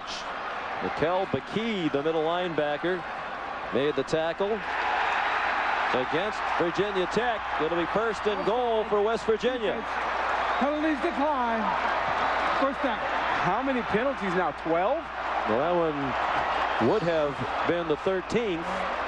Wow. They accepted it. And you know the thing about it, this backfield tonight, is we said Quincy Wilson, but it's K.J. Harris also. It's the 1-2 punch, and they're both power, they're both speed, they're both bouncers. And remember what Harris said yesterday. He didn't believe that Virginia Tech, when they tackled, that they put a body on you. He thought they were arm tacklers. He said he was going to run extra hard because he could break arm tackles. 2 tight ends in the game. Wilson, the tailback. Stacked up at the line, driving back to the 2. Nathaniel Adibi and Mikel Bakee combined on the stop on Wilson. Boy, he's got some serious leg drive. He just doesn't quit. He runs hard. He's got 3 guys on his back, and he carried them back to the middle of the field. Yeah. Looked like a wheelbarrow. He just rushed for 108. As a team, West Virginia has rushed for 176. They ran for 170 against Miami. They've run the ball effectively against some terrific defenses. Wilson, not this time. Pulled down by Vegas Ferguson. Vegas Ferguson. I knew I was going to call him that before the night was over. Just call him Ferragamo. Did you play with Vegas Ferguson? Yeah, I played against him. I knew that would happen once tonight. Just call him Ferragamo. You won't have a problem with it. I got his first name right. Now we don't know how he got the last name. Number 6 made a nice tackle. Just call him Vegas. That's putting a body on somebody. That was strong arm tackle. Man, exactly. Hey, Virginia Tech needs to step it up here. This is a number 3 team in the country. Their defense has to step up and stop them here. And West Virginia took a long time to get this play and personnel in. Clock running down to 3. Marshall, touchdown! That play was worth waiting for.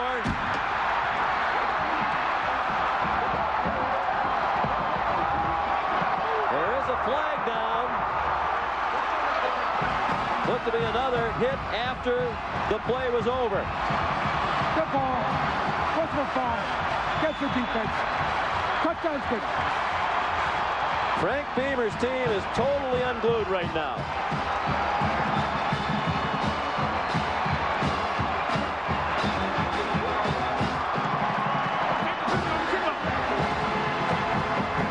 And Sean, it started on the very first play when the crowd became a problem.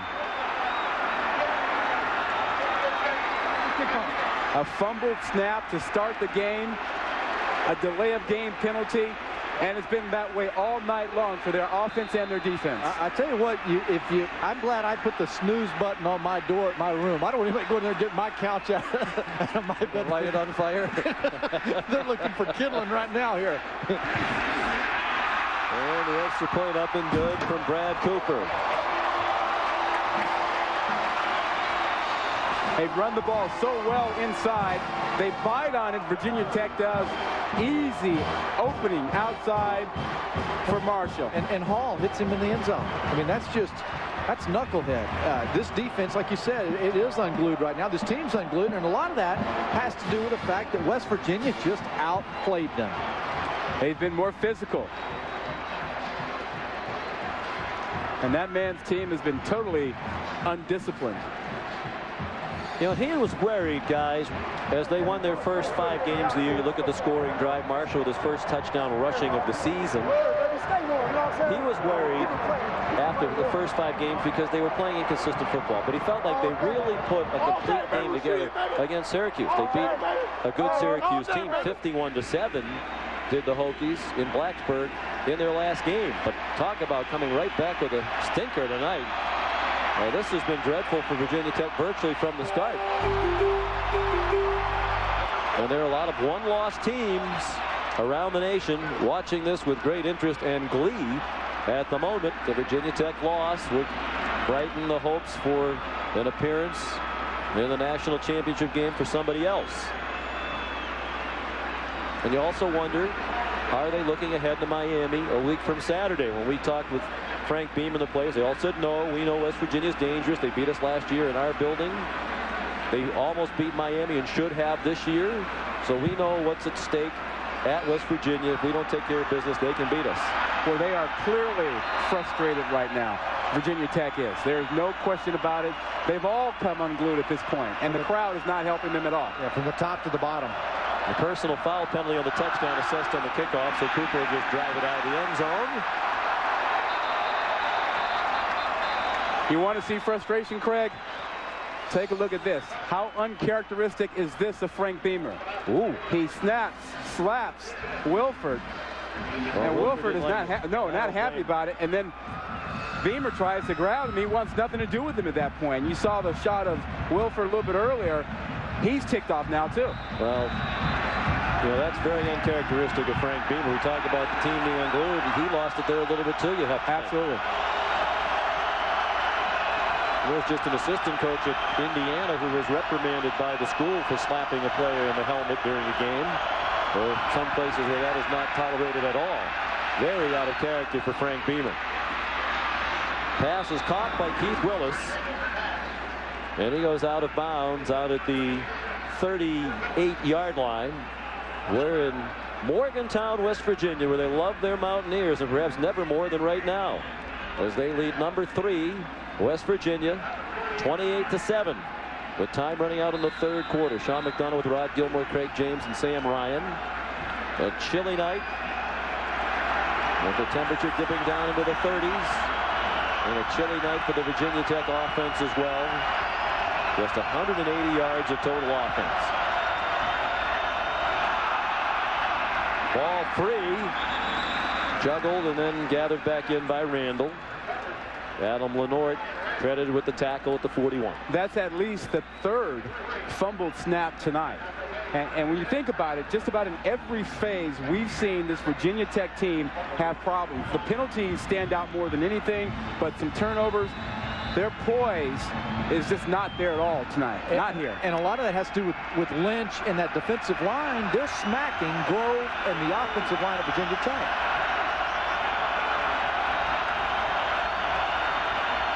Second and 7. And movement right over center. All right. Ben Lynch has had a good night at the nose. Prior to the snap, offside, defense, contact foul, 5-yard penalty, still second down. Well, you know, he give him a little pub here, and but he's got to not listen. He's been doing a good job of seeing the football throughout the night, but he's coming off, and that center knows he's coming off.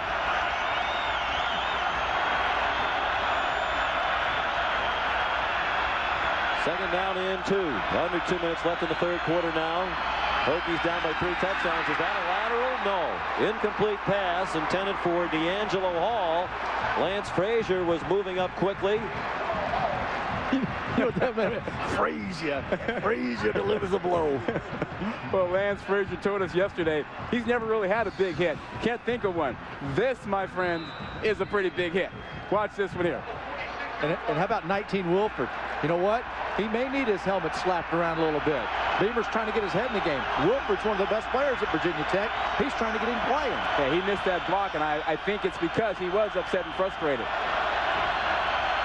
Third down and 2. They haven't been able to get the ball to D'Angelo Hall tonight. This one's caught for a first down in West Virginia territory. Justin Hamilton to the 43. And here's a team, guys, that likes to do it primarily on the ground. They really haven't been able to run the ball at all tonight. You could say for a while they didn't even try. Well, you know, but they just need one score. If they get one score and they maintain their poise, then they're only a couple plays away from getting back in the ball game. They need a score, but they've got to keep their poise. They've lost it totally here in the second half.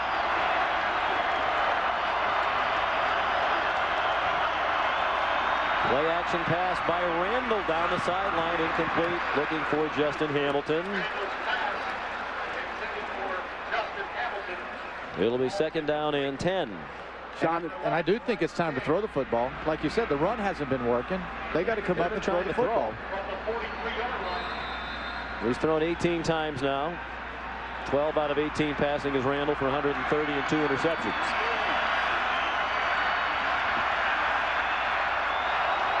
Rich Rodriguez trying to fire up the crowd again.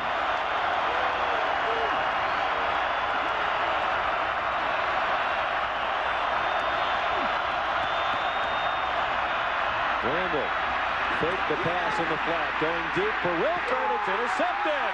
Brian King has it back for West Virginia. His second interception of the night. The third thrown by Randall. Almost identical to his first interception. But King's just smart. He's not. He sees the quarterback, sees the play, and the play action. The question I would have now, guys, is Randall, as Frank Beamer said, has had a great year prior to tonight. But do you think about coming off the bench with Marcus Vick the next time they get the ball back? Well, on the road in a hostile environment, when you bring a young man in here like this, you know, that's going to be asking quite a bit from him, especially when you're not getting any help up front. Yeah. Yeah, you would be asking him to save your season, your hopes at a BCS championship game, and I don't think that's quite fair. And you'd like to see Randall work his way through some of this stuff too. Fourth turnover. Randall's been involved in all 4 of them. Ripping through, Quincy Wilson.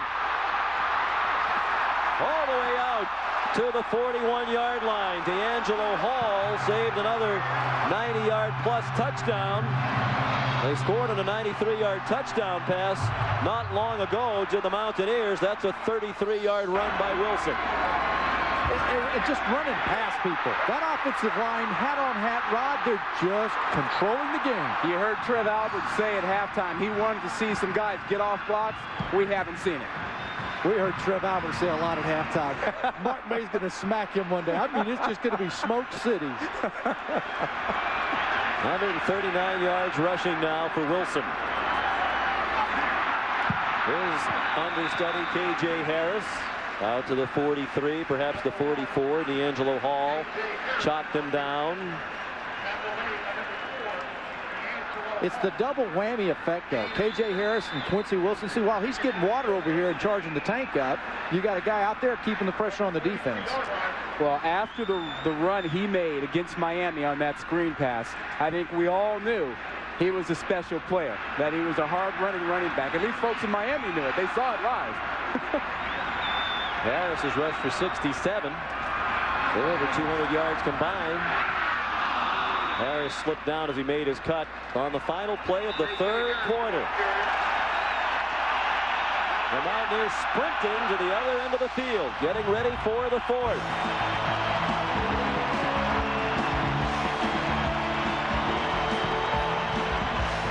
The images of a memorable night for West Virginia and a frustrating night for Virginia Tech, but still 15 minutes left here in Morgantown.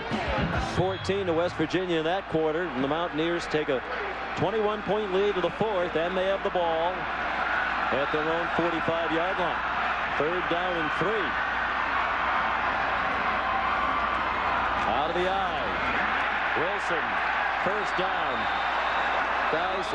K.J. Harris for the first down.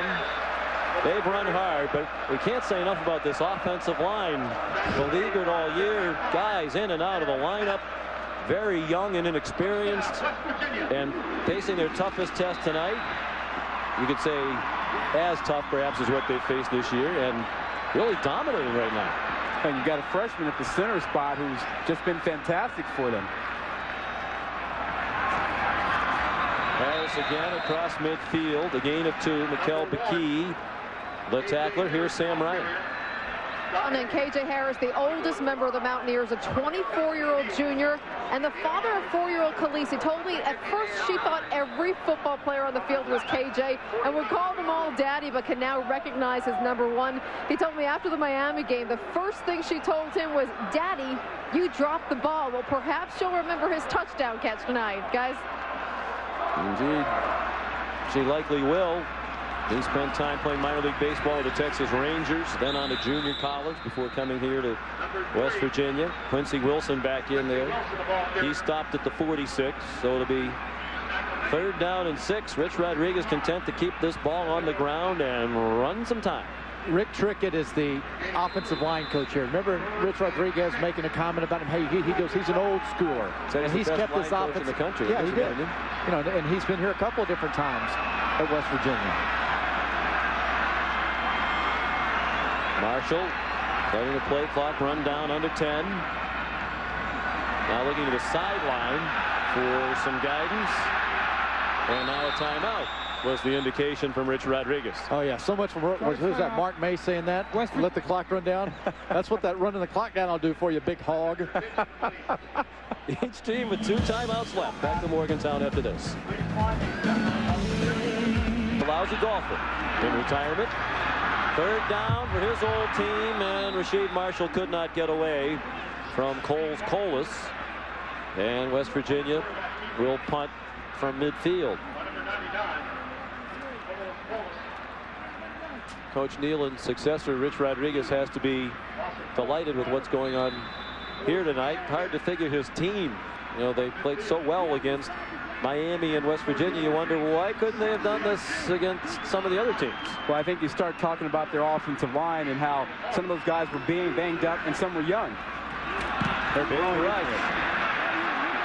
And Todd James got it off. Here's D'Angelo Hall. Could they use a big return from him? But they won't get it.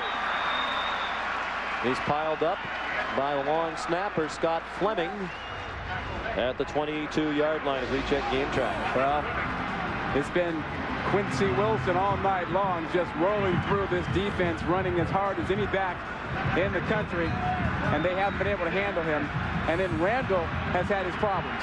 Yeah, he's had his problems, but this is a team that's always been out of sync, and Randall was out of sync too. And every time he tried to do something, he really got in trouble. But it was just it's been a tough night for both trenches.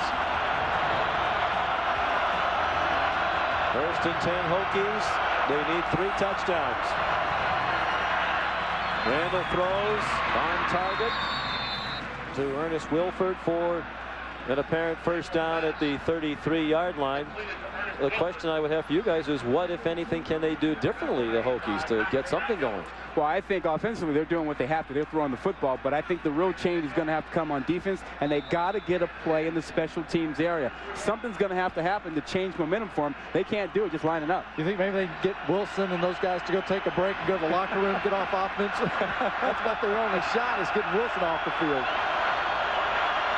Well, here's a Virginia Tech defense thought to be one of the best in the country, and they've been run over tonight by a West Virginia team that's been one of the worst offensive teams in the Big East. Randall whistled down back at the 28-yard line. Jason Hardy, a backup defensive end, junior from San Mateo, California, credited with the sack. I can tell you one thing that I might change is I wouldn't be stepping up behind the center. I'd move the pocket right now. Yeah. And maybe that's where Vic would really help them, is his ability to get around the corner. So Randall could do that, but they can't sit him in the pocket. Yeah, and they can't put that man in the ball game right now. He's been on the sideline for, what, 4 hours now? And it's cold. Yeah. Moving down to 11.5 minutes left.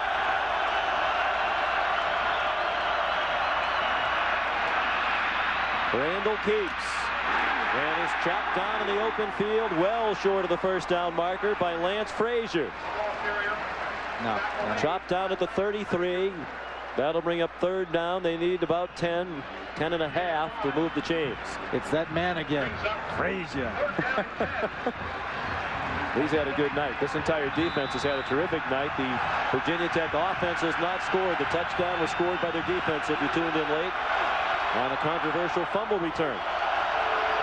They've been 3 plays and out 3 times in the second half. This is one of their longest drives in the second half. Just about a half to convert. Third down situation here. Randall zings it, and it's dropped by Ernest Wilford. He had first down yardage. He was about a yard beyond the marker, but did not catch it. Before the game, on the field, talking to a professional scout from one of the big guys right in here, and I asked him who the best players on the field were, etc. Wilford's one of them that he pointed out right away, and he's not having a good game. No. And your stars on the road, when you're down, they got to perform. Well, and he's a senior. You want your seniors to handle this atmosphere, but it's been a tough night for him, and I'm sure he's still thinking about some of the things that have happened on the sideline. He was the one that smacked in the helmet by Frank Beamer. It'll be interesting to see how much of an issue is made of that in the coming days. 36-yard punt, 4-yard return. Time running out on Virginia Tech's undefeated trend since the big upset. West Virginia, 2-touchdown underdog, leads by 3 touchdowns with 10.5 minutes to play.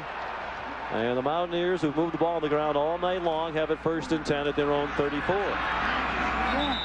Quincy Wilson ahead for 2. That's one of the least eventful runs of the night for Quincy. Yeah, but he's delivered tonight. Boy, did he deliver on that one. This man runs as hard as anybody in the country. Well, he's pumped life into that offensive line that was supposed to be suspect.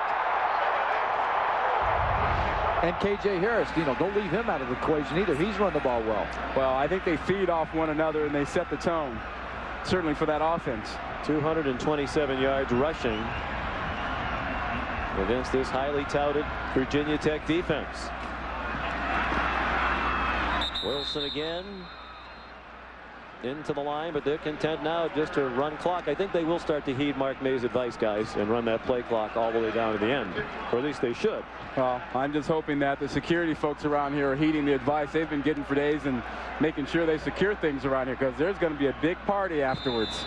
Well, the party started about 4 o'clock this afternoon for most of the students. Many of them didn't even go to class. Well, there was a big line at a convenience store as we were driving up the It's a well-hydrated student body. For a Slurpee. They're well-hydrated. I think this is the goalpost game for those folks. Well, let's hope if this does stay this way and West Virginia pulls off the upset, that the people conduct themselves in an appropriate manner. Coach Rodriguez has been asking that all week in the local media, no matter what the result of the game is. Win or lose, conduct yourselves with class and be proud. And let's hope, regardless of the outcome, that is the case here tonight. Absolutely. You wouldn't want to see anything diminish what could be a great night for this football program less than 9 minutes from now if it stays this way. Well, I do believe that if this is going to change for Virginia Tech, they've got to make a play in this area, special teams, a return or a block. They need something to happen, and it better happen soon. Well, and again, he's been coached not to kick it to D'Angelo Hall.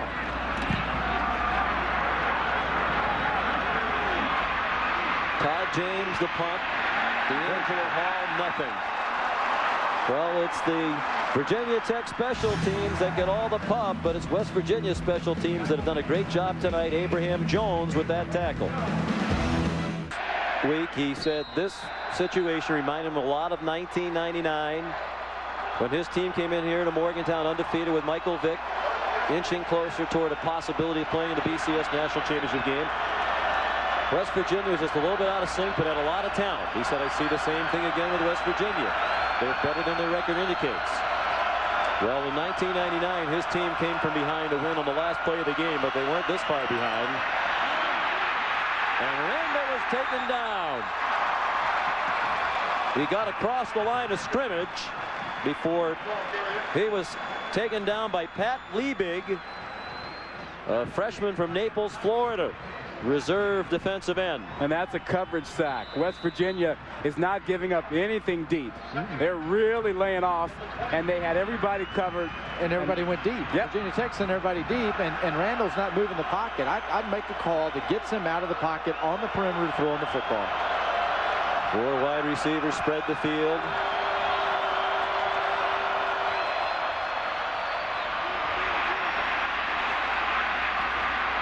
Flag down as Randall spins down at the 34-yard line. Flag thrown in the middle of the line.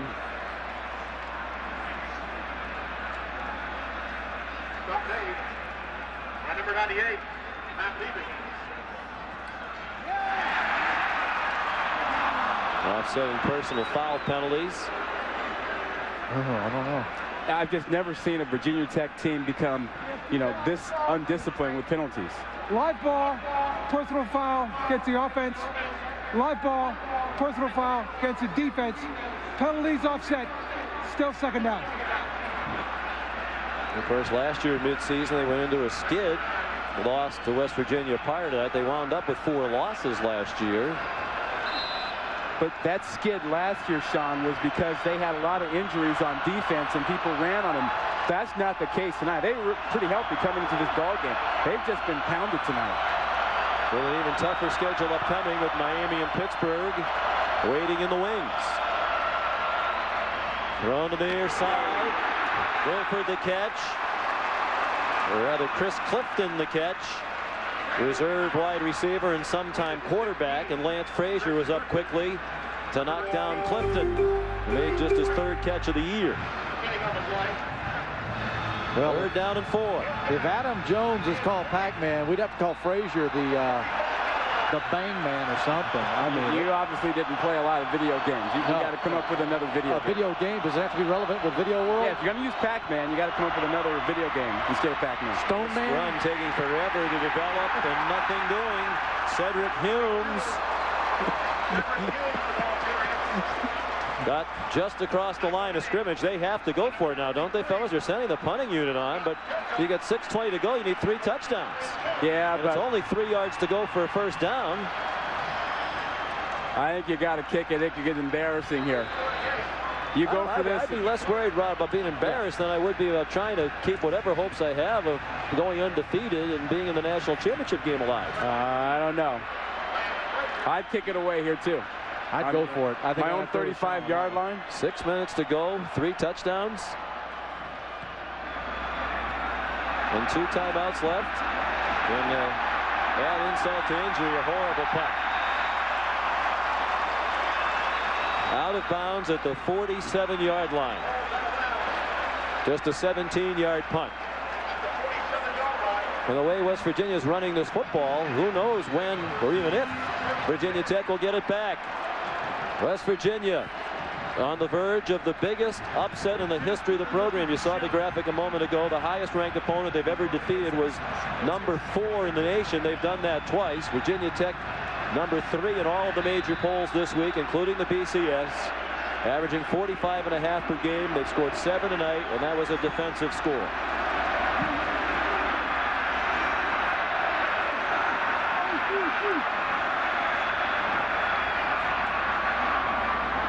K.J. Harris. And guys, if it stays this way, here's another lovely parting gift from a school that's going to remain in the Big East, in this case West Virginia, to a departing school, Virginia Tech, which next year will begin play in the ACC. We saw Syracuse pummel Boston College last weekend at the Carrier Dome.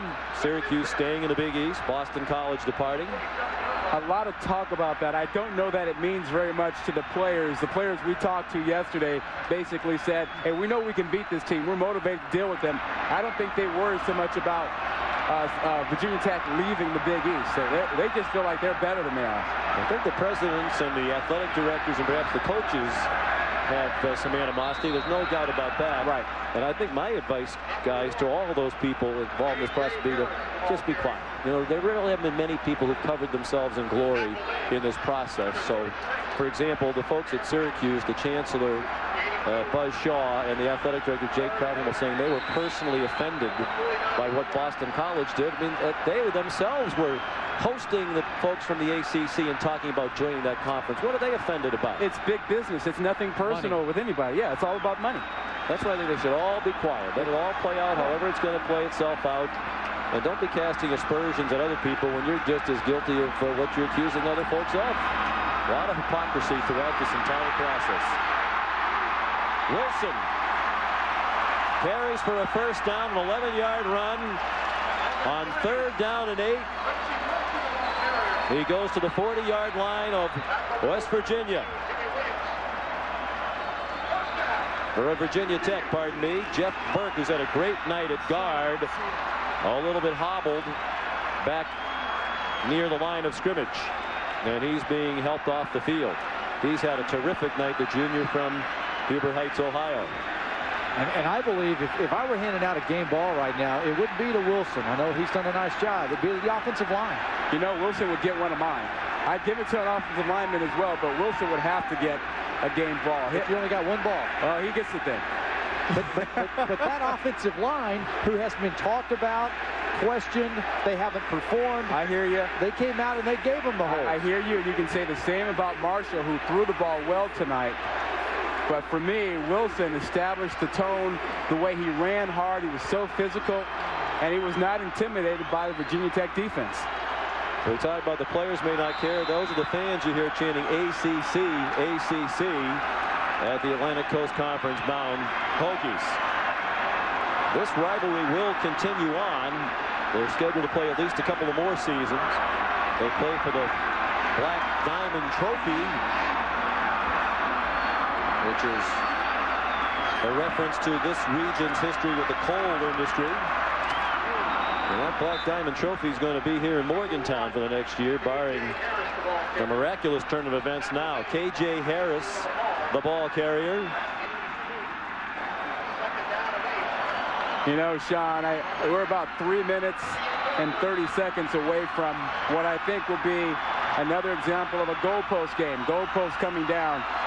But folks, if you're here in Morgantown, don't burn the couches. Don't set the fire. It's tradition. Win with class. Don't diminish a great performance by your players and your coaching staff. They're going to try and protect those goalposts, but I don't see that happening. to the 35-yard line. Wilson, and the clock runs under 3 minutes remaining.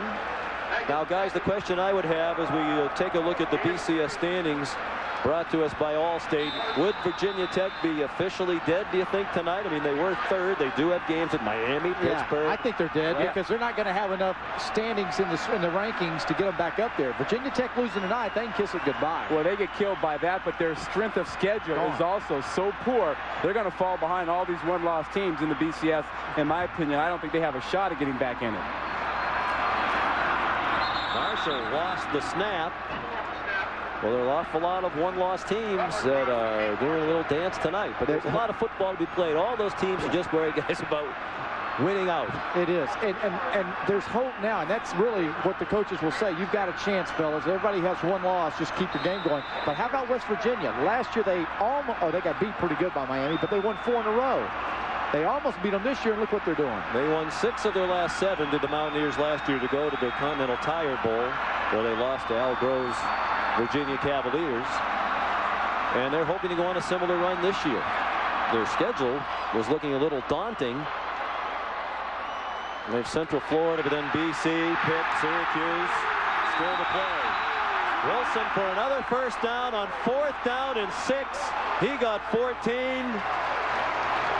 And the party begins in earnest now on that sideline as they douse Coach Rodriguez with that Gatorade bucket. Think back to the shots of him, guys, on October 2nd in Miami. He said, I felt like I got kicked in the stomach at the end of that game. His team seconds from a huge upset, lost on a last-second field goal. There'll be no such feeling for him tonight. But how about the feeling for this guy that years ago was coaching at a small school where they were just excited to get first downs? You know, they were talking about, let's just score some points. And now he's out here beating the number 3 team in the country. He's got his team in the victory formation. Well, we wondered if Virginia Tech would get the ball back. They will not. Marshall takes a knee. Biggest win of Rich Rodriguez's coaching career in this his 3rd season as head man of his alma mater, the Mountaineers. Oh, they're going to be some couches on fire tonight. Don't say that. Let's hope they're on. Let's hope they're not. Hey, that's a tradition around here. It's what they do. Well, just because something is a tradition doesn't make it a good idea. And the fire department has gone to great lengths to prevent that from happening tonight. We can only hope their efforts are successful.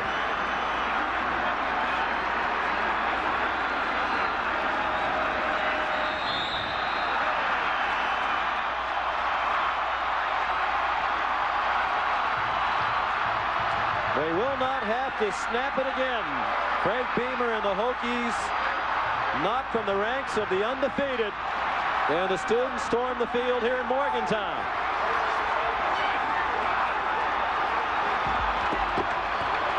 Biggest win ever for the Mountaineers in terms of the ranking of the opponent, as West Virginia defeats the 3rd-ranked Virginia Tech Hokies. And there was nothing fluky about this, guys. They earned this. It was a good old-fashioned one. It was a physical ball game. They ran the ball down the throats of the Virginia Tech defensive men all night long.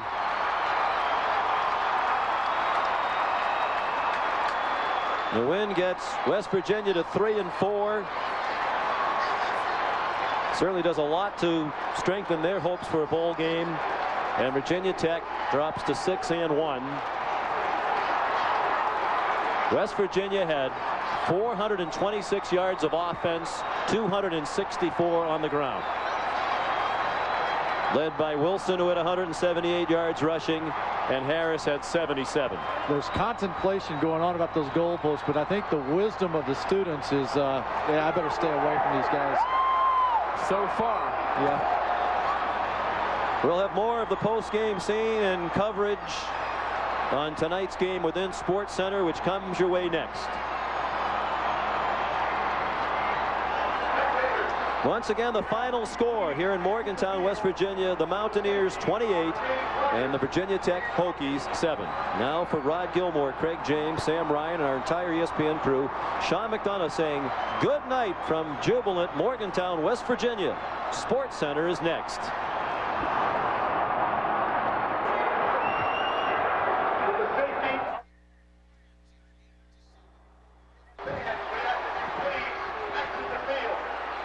The scene continues jubilant here in Morgantown, West Virginia, with fans flooding the field. One of the great wins in the history of the West Virginia program, and in terms of the ranking of the opponent, the biggest win. They've never defeated a team ranked this high. You knew they had a chance, guys. It didn't seem like a great chance, but they played Miami to the final seconds and almost pulled off the upset a couple of weeks ago against the Hurricanes. They beat this Virginia Tech team at Blacksburg last year.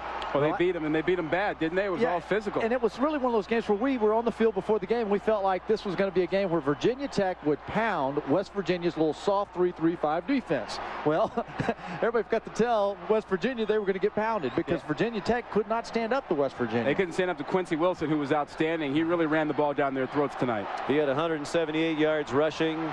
For the night, West Virginia had 426 yards of total offense. They had 264 of that on the ground. It does raise the question, was Virginia Tech overrated? They really hadn't played anybody before tonight. You really have to be battle tested, and anybody who doesn't believe that's crazy. When you go out and you're starting to play people in your conference, it's a rivalry game, and you aren't ready for it. The speed of West Virginia tonight took control of Virginia Tech. Well, they talk about the speed, but they were really very physical, too. I mean, you have to hand it to West Virginia. Up front, on both sides of the ball, they dominated Virginia Tech. Look at the way they finished runs with Wilson. K.J. Harris, he finished runs. The defense, they sacked Randall every time they got an opportunity to throw the ball. They made plays down the field. They dominated the line of scrimmage throughout the night. There was nothing phony about this. West Virginia was simply a more physical, a bigger, better football team than Virginia Tech tonight. So many uncharacteristic aspects of this game for Virginia Tech. 4 turnovers. They had 13 penalties in the football game. We saw Frank Beamer lose his cool on the sideline, smack one of his players in the helmet. The other coach is very happy somewhere down in that mess with Sam Ryan is Rich Rodriguez. Well, that's right. Rich Rodriguez with the ear-to-ear grin, the biggest win in your career, the biggest upset for your team. What does this victory say about your guys? Well, I'm really proud of our guys. We hung in there all year. We've had some tough losses, but our guys never quit. Their work ethic has been super, and the attitude has been super, and they really played hard today and played well against a very good football team. I'm really proud of them. On both sides of the ball, they dominated this one. Quincy Wilson, what can you say about his game tonight? Well, he did a great job. You know, Kevin Jones is a great back, but we think we had a pretty good one ourselves. And everybody was kind of talking about Miami and Virginia Tech, and little West Virginia was maybe a little forgotten about. And today, I think our guys made some noise. How much did you guys feed off of the Miami game coming into this one? Well, it gave us some confidence. You know, right now, obviously, we think we should be undefeated in the Big East, but Miami got the win. But our guys were confident coming in. I knew we'd play hard because of the great crowd we have and the atmosphere, but our young guys hung in there, made plays, and as I said, hopefully this will propel us to a few more wins. You talk about the atmosphere, a hostile environment, they call it here. What can you say about your fans? Our fans were super. I think they really played an impact today because I think Tech had some problems with their cadence. They had some communication problems on their center quarterback snaps, and it made a big impact for our defense. Rich Rodriguez, congratulations. Thank you very much. Sean? All right, Sam. I talked. Ben, thanks very much. Rich Rodriguez live talking about a huge win, the biggest ever, at least in terms of ranking. I'll shut up so you can hear what he's got to say. I'll watch some film and tell you for sure in a day or so if they really did miss them. But they were a couple that obviously the touchdown was a critical one, and one or two others that there was one that was stopped. Progress was stopped. We thought that's what they said, but the whistle didn't blow. And so I don't know. We'll have to watch the film, but it.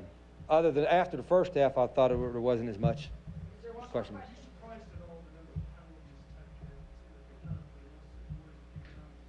Well, I don't know. I mean, in a physical ball game, we had a few of them too. We got to get smarter than that. But I think in a physical ball game, especially when maybe things aren't going as well as you like, you know, sometimes emotions come out. Well, I was surrounded by a couple friends and the troopers and all that, but they were excited. You know, a couple of people got sprayed with that pepper spray and stuff. I think we protected the goalpost, didn't we?